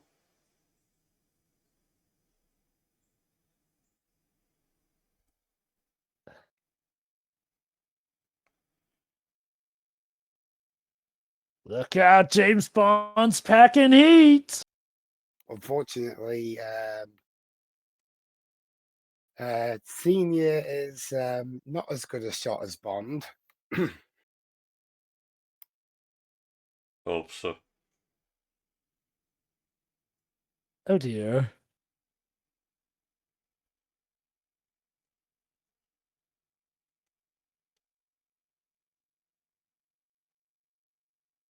Yeah. Yes, they absolutely got us, son. Dad. No. Don't you see, Junior? They were expert marksmen, they were. Not the You goats. shot the tail off, didn't you?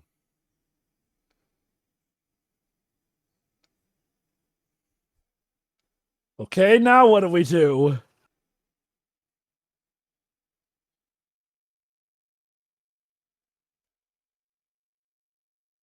Considering a propensity for referencing stuff, I'm surprised that Spielberg did not reference the North by Northwest. That would have been interesting.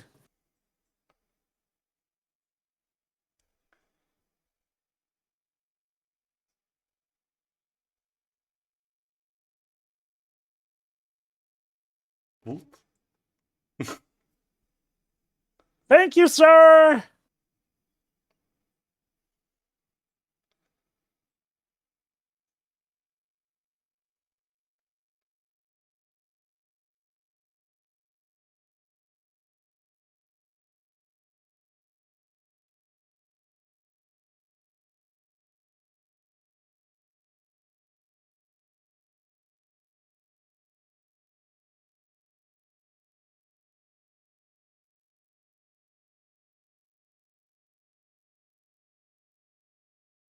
Bye.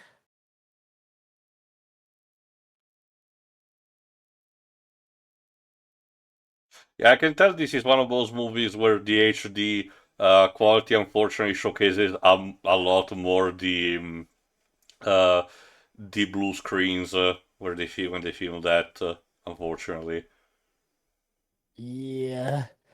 It's I guess it's that paradox of remasters. They clean up a lot of stuff, but they unfortunately expose the movie magic a bit more in some other cases.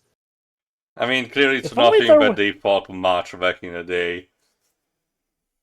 I guess maybe if Lucas had tried doing his special edition magic. Ah, man, out of bullets, this gun totally would have saved us. But hold on. Henry Sr. has a plan. Oh my God, Dad's lost it. How much you want to bet Sean Connery was totally sold when he was told that he could act like a chicken? Hey, look at that, guys. The seagulls actually helped for once. A lot of them probably died crashing into the propellers, but it's for the greater good. The greater good.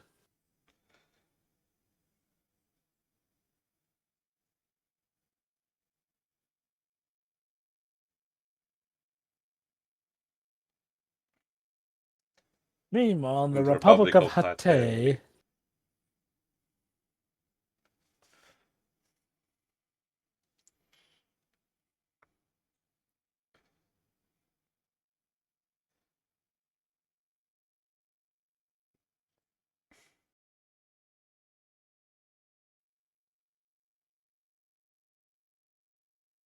Yep, because I'm sure the Nazis are very honourable in that. well, this is a diplomatic affair. They sure knew how to corrupt people.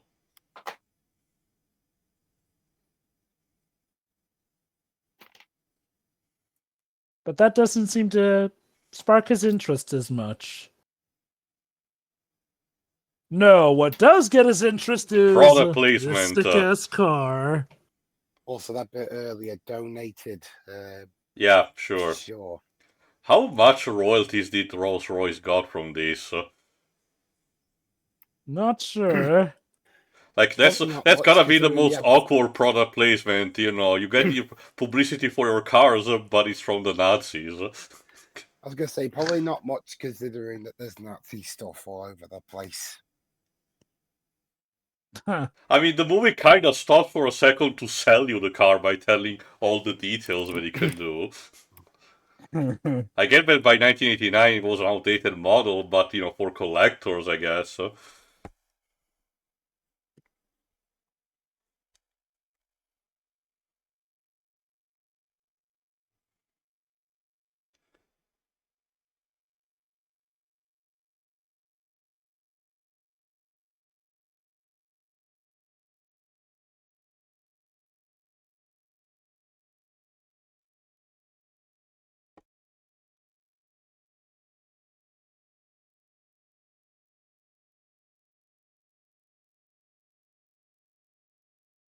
Oh no, you get Good some silver, motivation.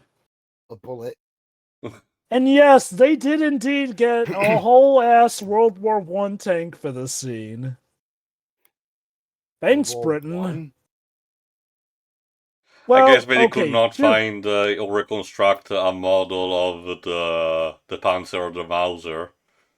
to be fair, this is the Republic of Hatay, so ideally this would be a tank left over from World War One. Remember, for the German side, they want secrecy, so they're obviously not going to be donating some of their more modern tanks to this, so they basically got a tank from the Republic of Hatay, essentially, which is the mentality, I believe, behind this. Now, in reality, that is apparently a British World War One tank, so, thanks, Twibs.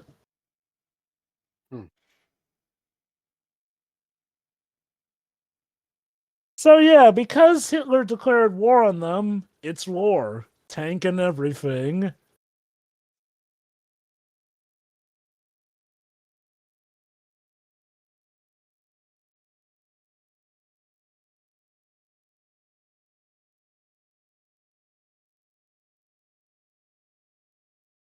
Idiot. Sure. Can you please Apparently stop not. jinxing shit? Alright. So that's against a whole army procession, army vehicles, and a tank. How do we deal with this? Okay, Kazim.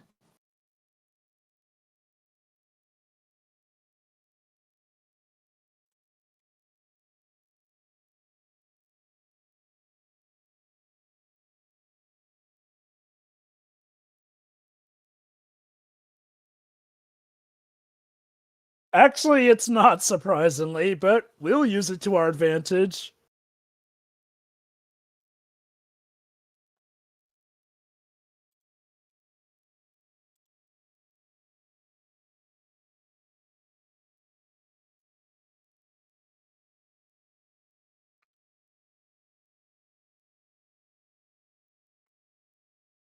Well, I'm Scream. Of course, going to have it. Like, it was in films before Star Wars, but I definitely hold that Star Wars is the film that made the Wilhelm scream big.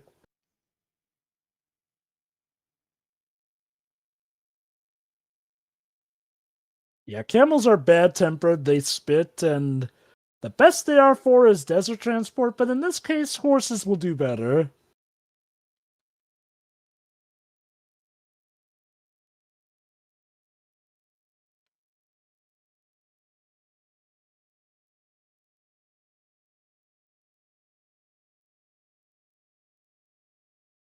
Foreshadowing. But it's okay, Elsa. You're not those kind of Nazis, right? Totally. Nazis are Nazis. Mhm. Only the boldest statements on this channel. Yes. What the fuck are you doing? It's a little jig they do. Was that like a fraternity university kind of thing? And the secret handshake? Guess so.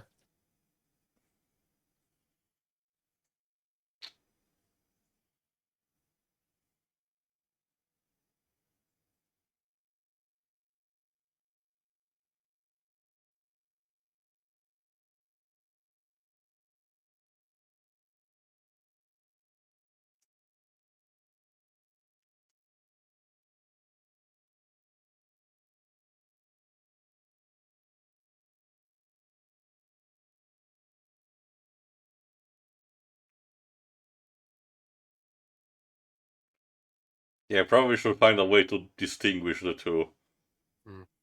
Say Jones Senior. Okay, now it's time for my favorite action set piece in the entire movie, and my favorite Indiana Jones set piece whatsoever throughout the history of the series. The tank chase. Oh, tanks. So, fun fact, this scene was so hard and intense that Harrison Ford's hat kept flying off during it. So Harrison Ford, in a bout of stubbornness, proceeded to staple the hat to his head to keep it in place with how wild this scene gets. Oh. Yes.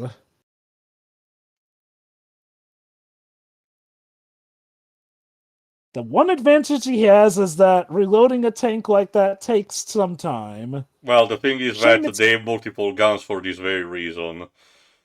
Yep, so he's gonna have to maneuver like hell. At the very least, it's not a Russian tank, because those tended to have a particular gimmick that instead of having a pedal for the stopping, it's more of a case that you have to let go of the acceleration pedal to actually try to stop. So that was designed specifically so if the pilots die, the tank could just ram into whoever bombed it. How Russian thoughtful of technology, them. everyone. It just works.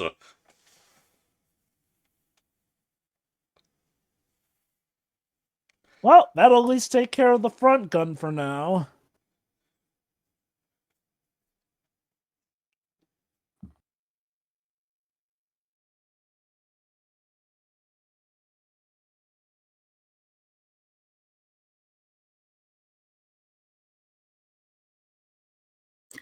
They managed to get the tank and horse chase in one.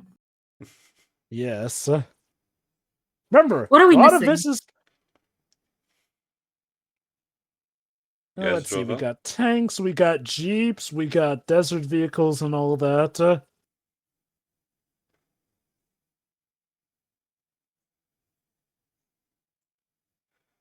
Let's throw in some Looney Tunes antics. Why Yeah, don't I'm we? not kidding. He literally Bugs Bunny one of the side turrets. I mean, these movies do get silly. Go on, Jovah. Yeah. Not so much silly if the actual, person in the gun control dies from it. But hey, the gun is exploded like Elmer Fudd's would.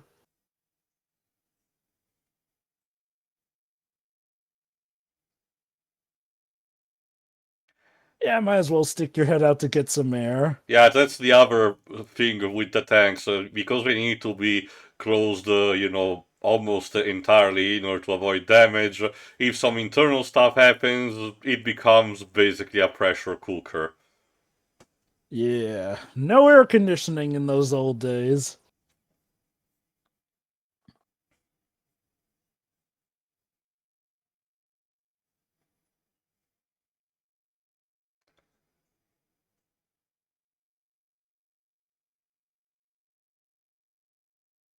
Sorry, Indy, you gotta work your way up to the final boss.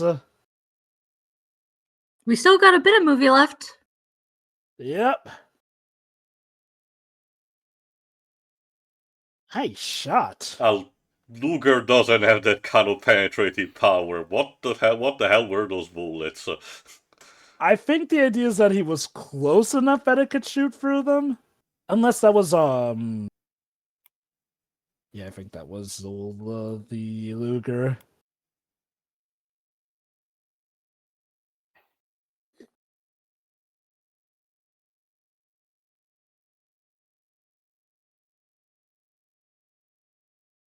Ooh, be careful not to tread lightly on your aspirations. I mean, again, Nazi, but ouch. Oh yeah, no. Indiana Jones does not shrug away from those gruesome deaths. Oh, these.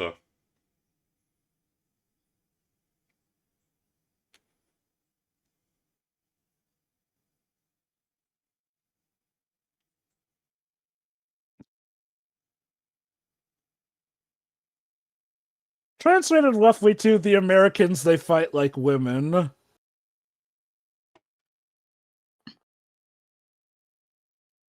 Got instant karma for that.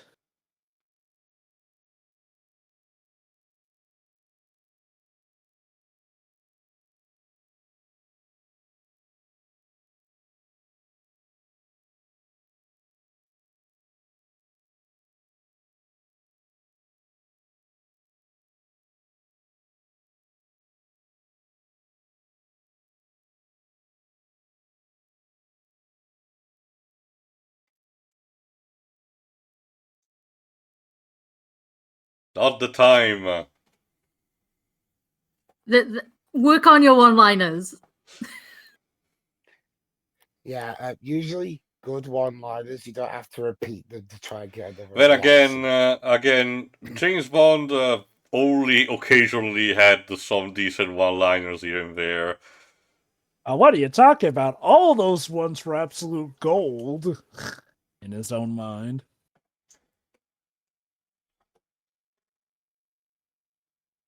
Yeah, Volko is particularly sadistic with how he fights.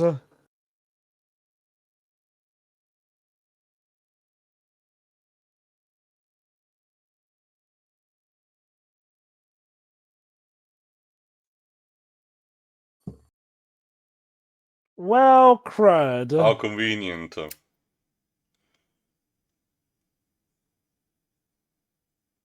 We're literally going to squeeze him to death with the tank. Well, it's efficient.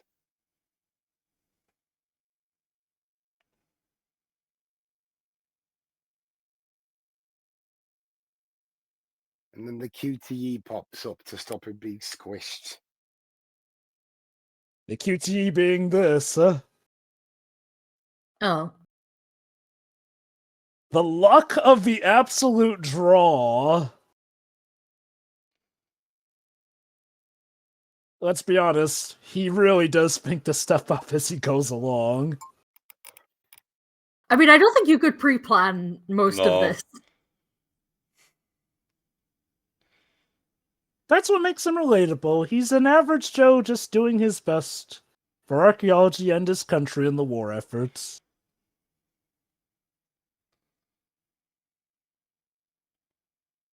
We make a way. There you go. Oh, there.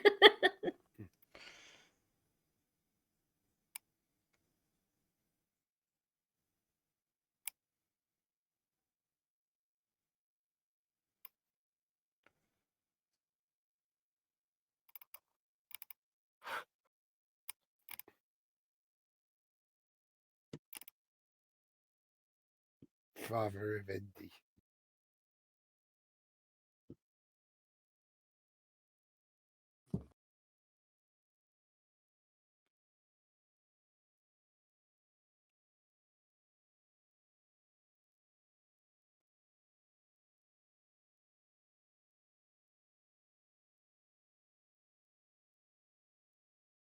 Right as it was starting to get fun.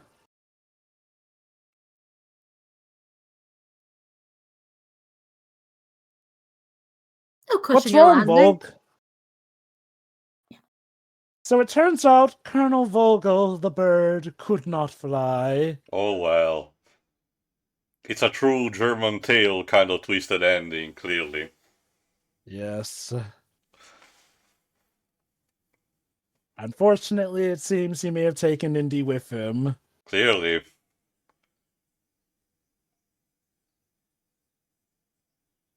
It was almost literally the climax of The Great Mouse Detective, which was released, I think, around the same time.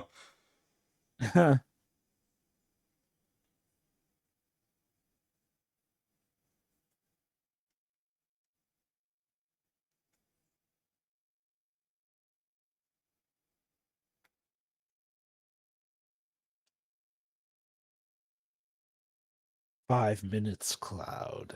That's all you get. It's funny because we mentioned, well, I did mention back when we did the Raiders of the Lost Ark that during the development of Kingdom Hearts 3, because Lucasfilm had been bought already by that point, people were starting to meme that scene where Indy is drinking and say that feel when there's no Indiana Jones world. Not Hey even guys, who are we mourning? not even particularly for a reason because they wanted, just because they thought it was funny as an image to use. Look, your dad really does care.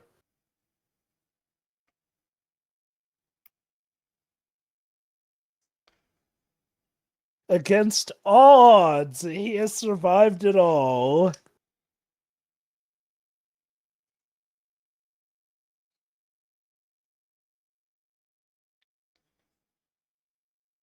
Pomp.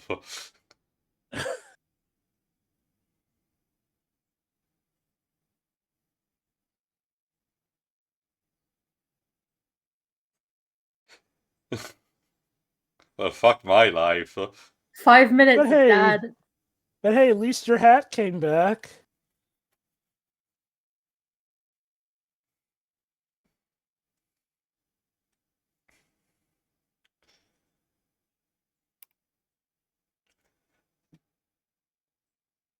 Oh, by the way, you want some irony? Michael Byrne, who played Colonel Ernst Mogo, would go on to later portray a character who was a Holocaust survivor. Huh. That's like the polar opposite of typecasting. Yeah. And fun fact, actually, Julian Glover was originally supposed to portray Vogel before he got upgraded to the main villain role.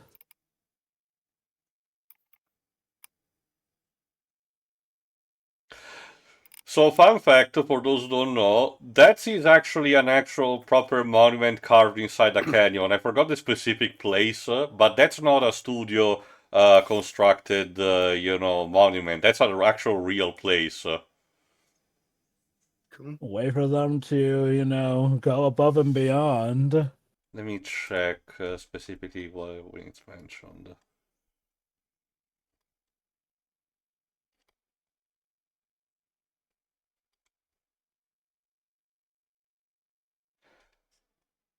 Yeah, Al-Khazni, the treasury at Petra, Jordan.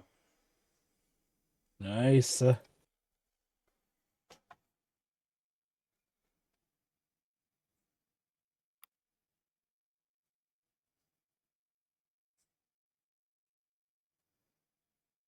Like I said, they really did spare no expense with this movie, and it figures. It's your final go all out. Alright, there's also a callback to the first movie. We need to have a demonstration of the trappings with an unfortunate red shirt. It's interesting, isn't it? The first movie technically started with a scene like this, but the third movie ends with that bookend. Don't worry. I'm sure he's asleep. He's actually a Just napping. Doulahan. This is how you find out.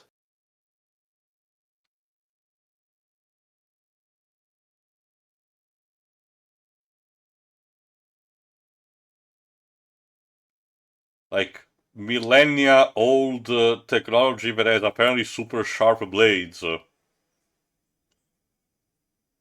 Either someone refines it very well, or it's mystical enough It's to the will of refine. God, praise be.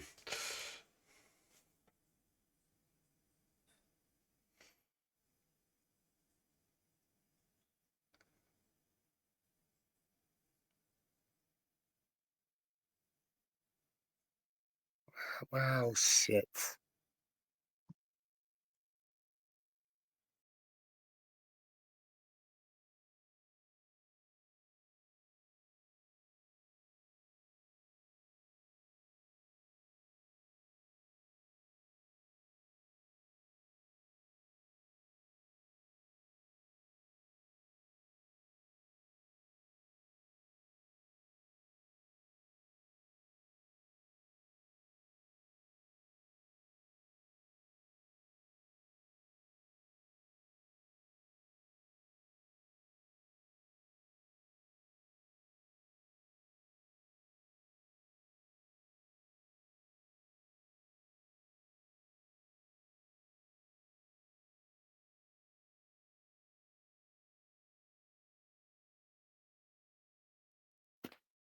And how do you know the Nazis won't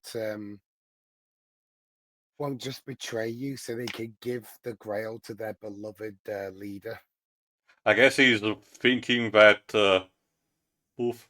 I guess he's thinking that the immortality given by it will be complete rather than just, long life.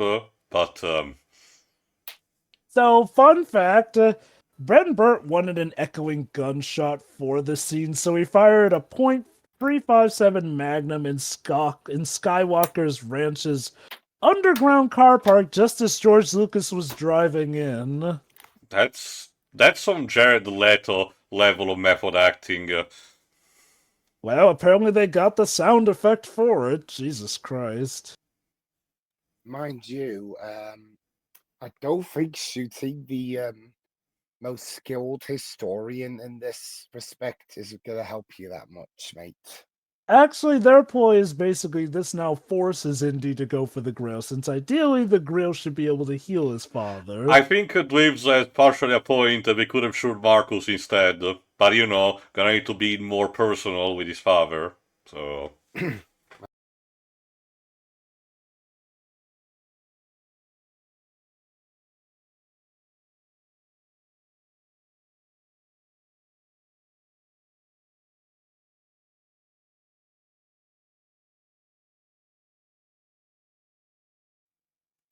Sorry, you missed a word. The penitent man will pass away.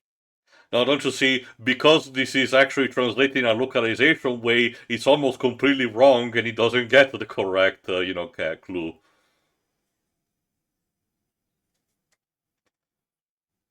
It actually said the patient man will fail.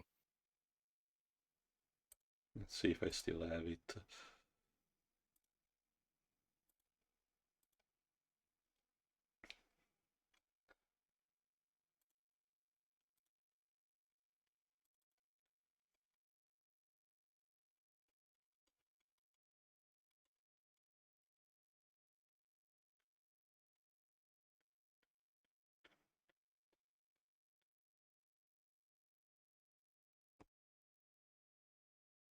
But if you kneel too much, yeah.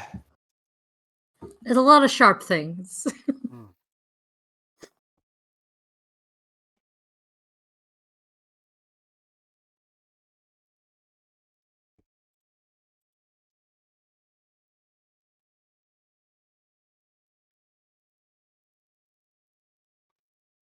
So, fun fact, in the original draft of this movie, the character Kazim was originally going to kind of be a bigger bad. I forget who mentioned it, but he was originally named Chemo, essentially, as an agent of the Republic of Hete who sought the Grail for its own. He would have originally been the one who shot Henry, actually, essentially. Yeah, I prefer the direction they got this. It's more focused and doesn't try to paint, that particular covenant in that malicious way. In fact, Vogel was originally not going to die in the tank battle, but he was going to be crushed by a boulder while trying to steal the Grail. Yeah, no, it's not Jay.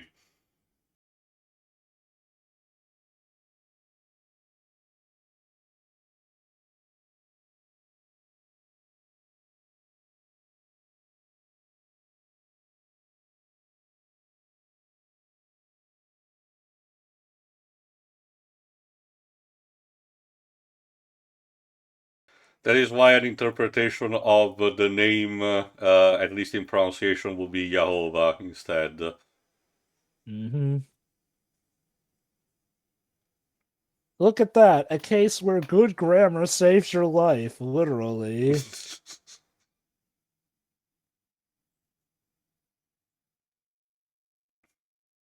Oh. The third Oh. challenge. Well, I guess that's the end of your quest. This was particularly foreshadowed instead by one of the stained glass that was actually impressed down in the diary. It's like poetry. It Rhymes. rhymes. I don't know, Indy. If you get a boost from Victini, you probably will be able to jump.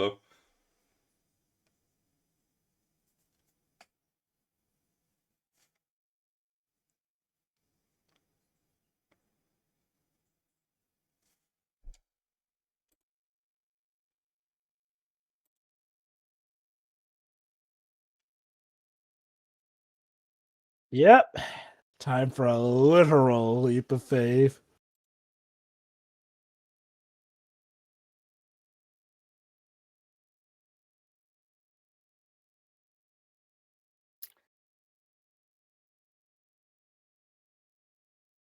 And like the thing is that while interesting enough on a concept for the story, the movie kinda cheats in presentation because in the other shots that we've seen from different angles, this bridge that was, the fake out was not showcased, otherwise it would have been revealed too early. I think they could have conveyed better the scene by giving a viewpoint strictly to what Indy sees. It's just funny to imagine the knights painting that bridge to look exactly the right way from the angle of somebody looking down there.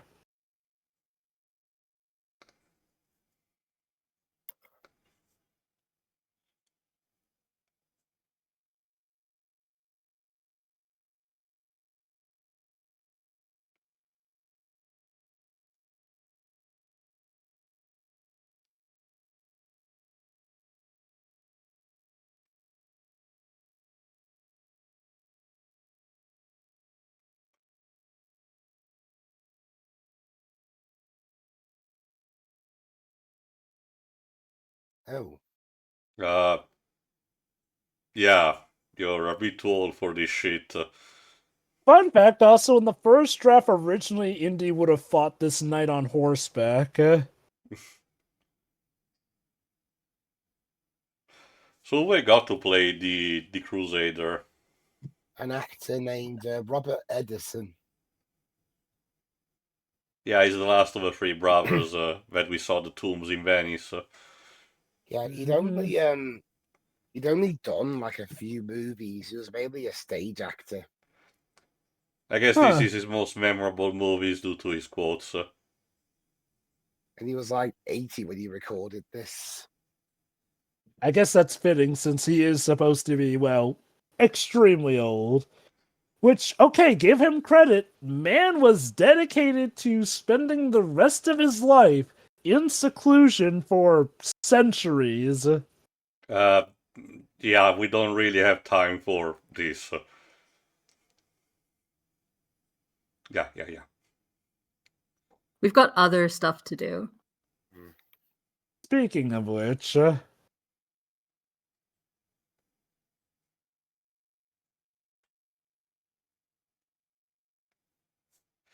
And he hadn't actually been in a movie since 1972. So they dragged him out of basically movie retirement. to play the role But of an again, yeah, he was old mainly a stage man. actor. Mm-hmm. So one little challenge. Find the right grail, you're good. Take the wrong grail, you're not good.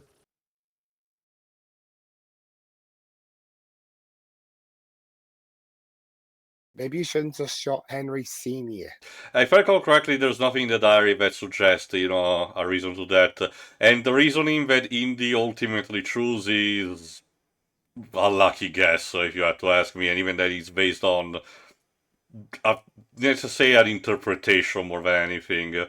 But again, I wanted to wait Which- until we get to the credits, because if I start explaining now, it will just, overtake the rest of the movie.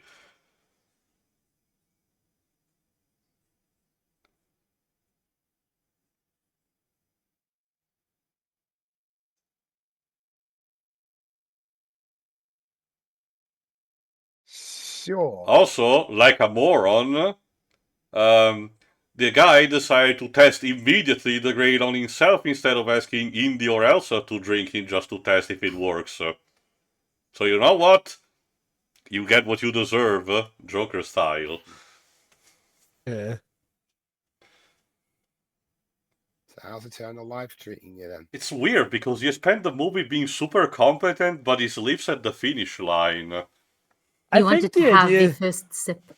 I'm thinking the idea is that he's so full on his own success that he gets overconfident. Oh, is this where it begins? Yes. Yeah. Oh, so you know about this scene, I mean, it's Troy. a very popular meme.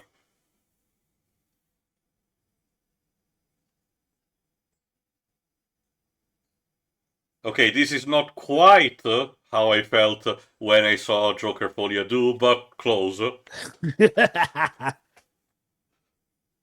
One last punch.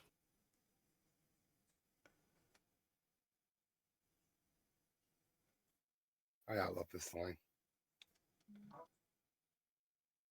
Yeah, I'm not cleaning that up. And all Yeah, that's no left is shit. and all that's left is the Nazi button to show indeed all of his decisions were poor. You waited all that time to say that.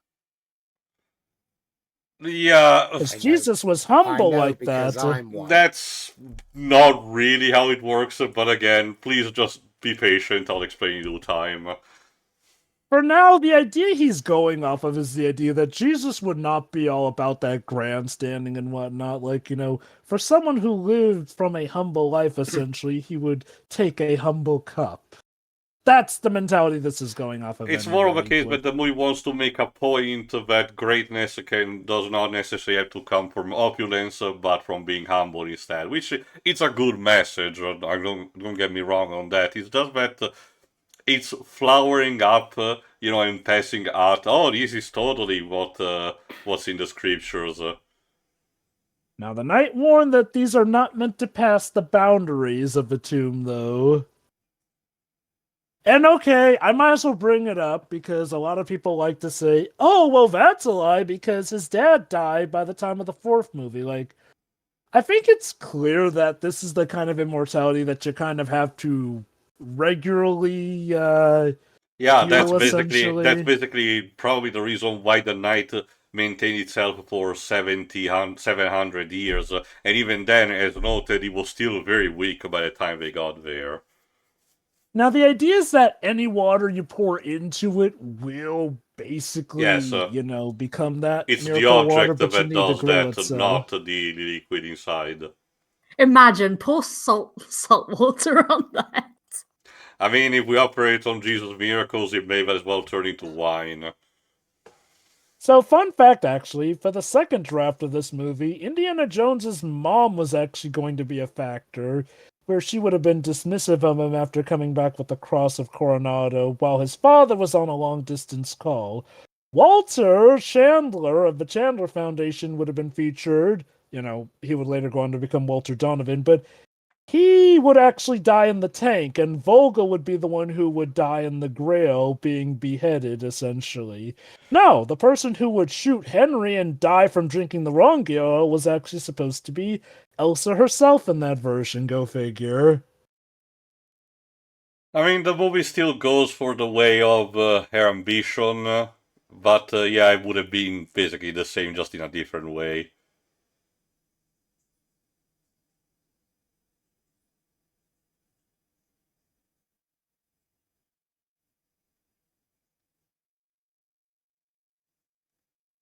Yeah, one thing I wonder, how the heck did the knights manage to rig up that trap, I wonder? It's the will of God, again, praise be.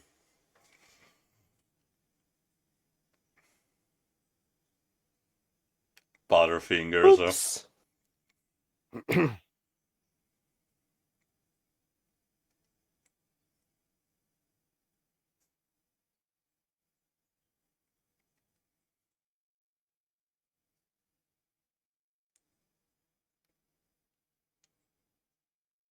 No.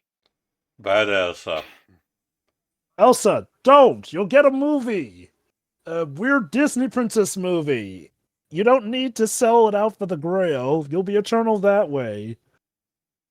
Well, I guess she really did let it go. Ha. I mean, She let go of her life. I mean, you can You find know- someone better than a Nazi. Yes, he can do much better than her. That's why I said, like I said, Willie gets points for not being a Nazi. It still begs the question, unfortunately, for this movie, what happened to Marian, which we'll have to wait until the next movie to know about that. Mm-hmm. Because You know, otherwise, part of me- by the end of this, that was basically forgotten because they wanted to operate on the whole woman in every port for Indy. The Bond factor. Part of me wonders, what if he actually had managed to get that grail and just take it beyond the boundary? Like, what? Would they have been followed by a curse that Probably. haunts them for the rest of their lives? Live long and prosper, whatever you want to say. I get the idea Jovah would have been chased by the fissure in the earth, again, Looney Tunes style.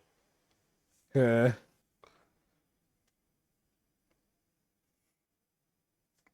Finally, I can retire! I mean, to be fair, he was the sole surviving brother and had to be like that for 700 years. I'm pretty sure he was just eager to see siblings. Yeah.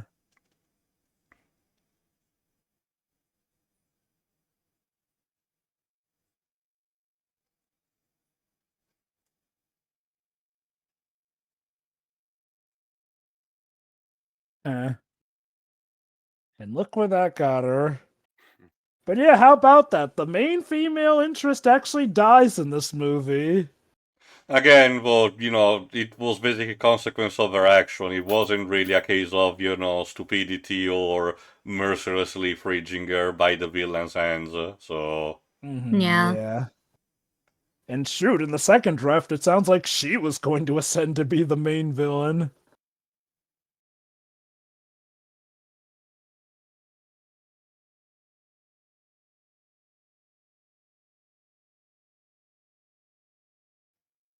Marcus, you did nothing in this movie.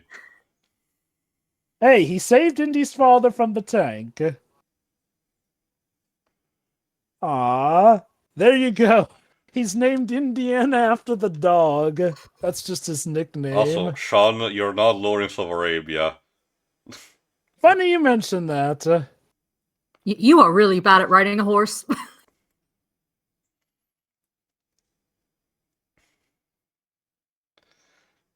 So yeah, similar to the other movies, we really don't get an epilogue. The movie pretty much just ends like this, which, yeah, to be fair, I kinda get it.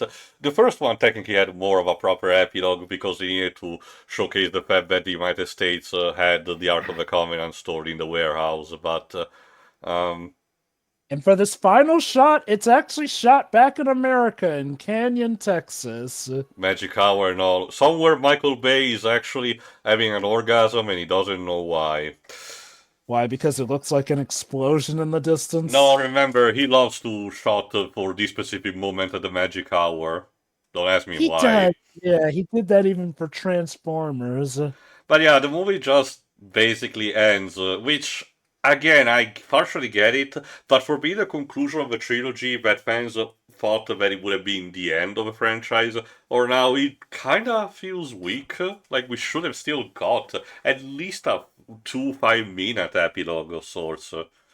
Yeah. I think if you were to ask me, while this is my favorite of the Indiana Jones films, I do think the ideal Indiana Jones film would have been something that combines aspects from the first three, like, giving us the proper conclusion, like one did, giving us a full-on bad guy brawler with the final boss, like two did, and pretty much for the most part doing a lot of what this did, but wrapping it up in a nice bow, which, okay, I guess to be fair, riding off into the sunset, one could consider that being the essential end, but as much flack as I might get from some people, I do feel like Kingdom of the Crystal Skull did do a somewhat better job at wrapping things up, essentially.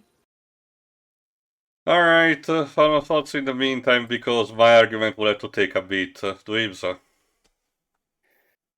Yeah, this one was a nice, refreshing return to form after the previous one. It's got a load of fun action, very solid acting, especially from Sean Connery, who seems to have regained his acting mojo from this movie as this guy picked up a career renaissance for him into the 90s. Nice. And also, it's because this is the last film in the series that was photographed by Douglas Slocum. It looks very nice and very fitting of the era in which he came from. And yes, generally, it's a whole lot of fun. I don't know, I can't really think of a ranking of these films off the top of my head, but it's definitely up there. Are you gonna rank them when we finish Dial of Destiny? Yeah, yeah. Unless you want to count Young Indiana Jones as well. Probably cover that at some point. Young Indiana Jones is, I guess, technically the end point of the timeline, since that show does technically end with an old Indiana Jones surrounded by his family. I guess he's not played by Harrison Ford. The old version, no, but if I recall correctly, Harrison Ford does guest star for a few of the episodes. The series is basically a coming-of-age tale, so you will see Indiana age up over time. But yeah, overall, a lot of fun. Alright then, Shiroi. Yeah, it's a fun movie. It's kind of got everything in it, literally. The ending is weak for the end of a trilogy, yeah. It is a nice ending, but the prologue would have been nice for this kind of milestone. I agree. But this, it's not a bad ending at all. The origin stuff was fine. It was fun enough. There wasn't anything I didn't really find off or didn't like about it. So yeah, it was just a fun movie. I think. Mm-hmm. Yeah. Probably my favorite too at this point. So Nice. Alright, I guess I'll go next.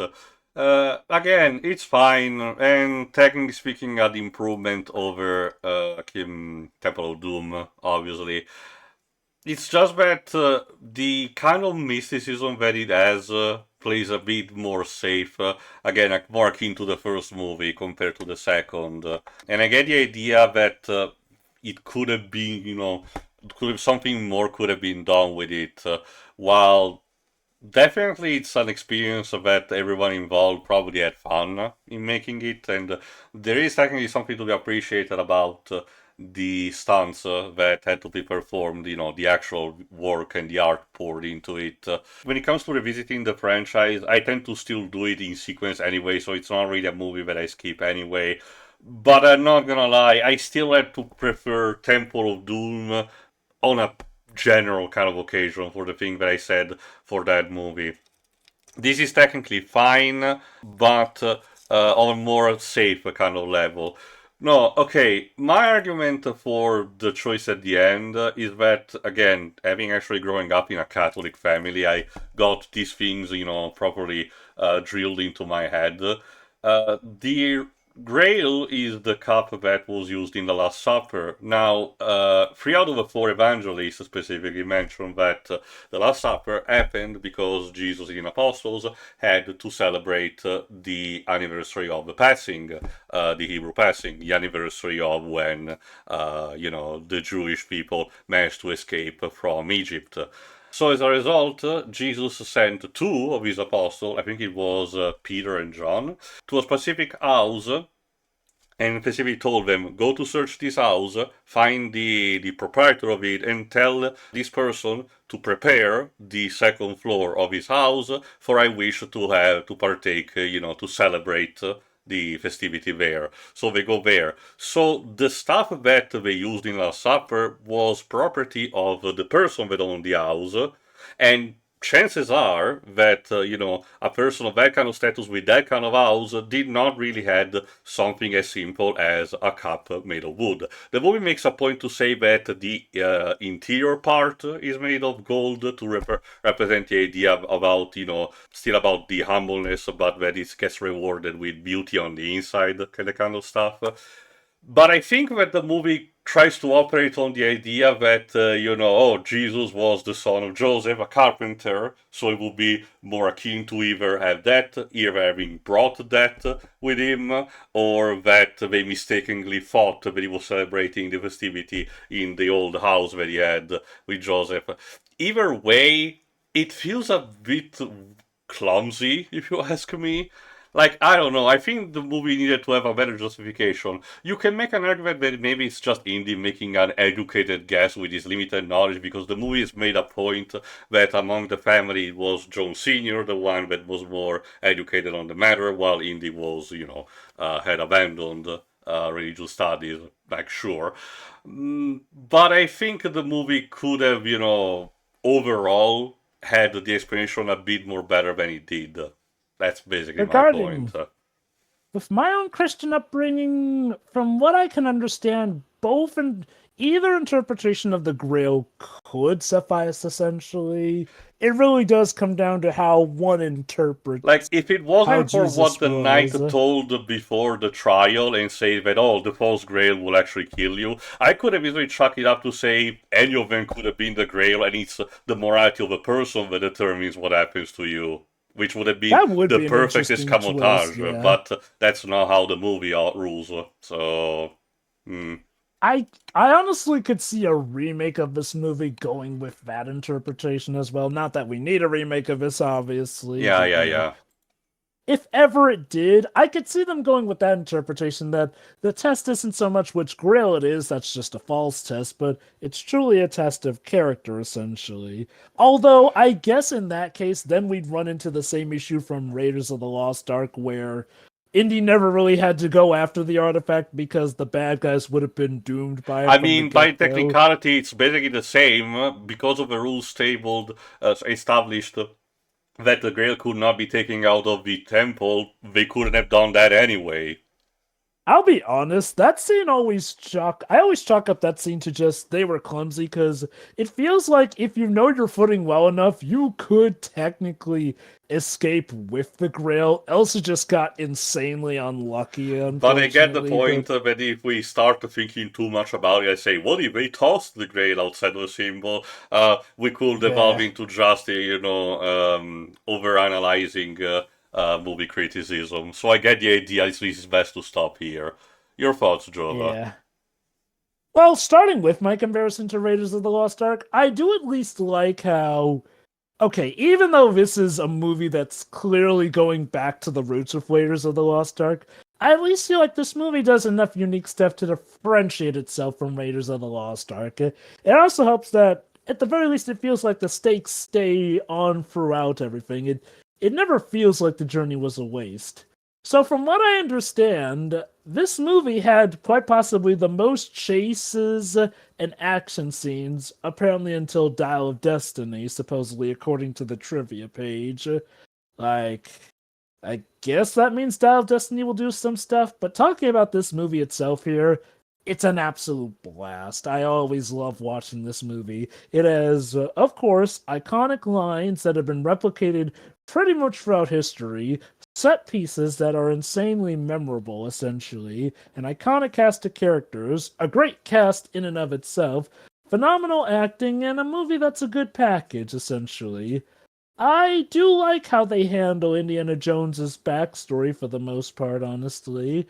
I like the inner conflict between him and his father. Like, it's generational trauma, but generational trauma that actually feels relatively well-earned and dealt with, essentially, for the purposes of the story. The music, as usual, is on point. Thank you, John Williams. It's honestly a movie that, if I had seen it back when it first came out, would have had me wanting more, which, that's usually the idea. Even though, sadly, for a while, this was meant to be the end. Part of me really does wonder, if Temple of Doom had just been better liked, or, if obviously it hadn't run into all those snags, could we have essentially still have gotten those other two Indiana Jones films while Spielberg was in his prime? Possible. So, you have to remember that around this time, George Lucas was also making Howard the Duck in order to repair the cost of Skywalker Ranch, and that spectacularly backfired on him. So, God, like, so while Spielberg was making some of the best movies of his life, Lucas was in that slump, which is really a shame for the guy who cultivated Star Wars when you get down to it, but, that's a whole other discussion that we'll probably get to, especially when we cover the prequels, but I digress. I do feel like George and Spielberg once again made a great delight here. And yeah, I can tell that a lot of it does have some reactions to the criticisms that Temple of Doom got. Like I said before, I still don't want to live in a world without Temple of Doom, essentially. It's all a part of history, and it's all a part of how we got to where we were with this film. I cannot speak also for you, Jova, but I'm kind of starting to get. I know hindsight due to this day and age, but I'm starting to kind of get a bit tired out of projects made specifically as reactionary to a previous work. And I'm starting to get genuinely the idea that the best course of action is to not try to genuinely attempt to fix a previous mistake, but moving on. Maybe that's the true moral of these days. I will say this, for back in the day, it feels like them reacting was at least something that got us something good. I do get what you mean with some modern projects, which are basically just blatant course correcting, which does not always work. But I feel like Indiana Jones and the Last Crusade is one that does, and hey, I recommend it vastly to not just fans of a series, but film fans in general. It's an absolute delight with action set pieces, some of the most iconic lines in film history, and a progenitor of many to follow, essentially. So, that being said, believe it or not, this was not where the story ended. It would take a while. In fact, it would take about over 2 decades, but believe it or not, years later, there would indeed be a 4th film. So we'll see you next time for when we tackle Indiana Jones and the Kingdom of the Crystal Skull. See ya. See ya. See you then.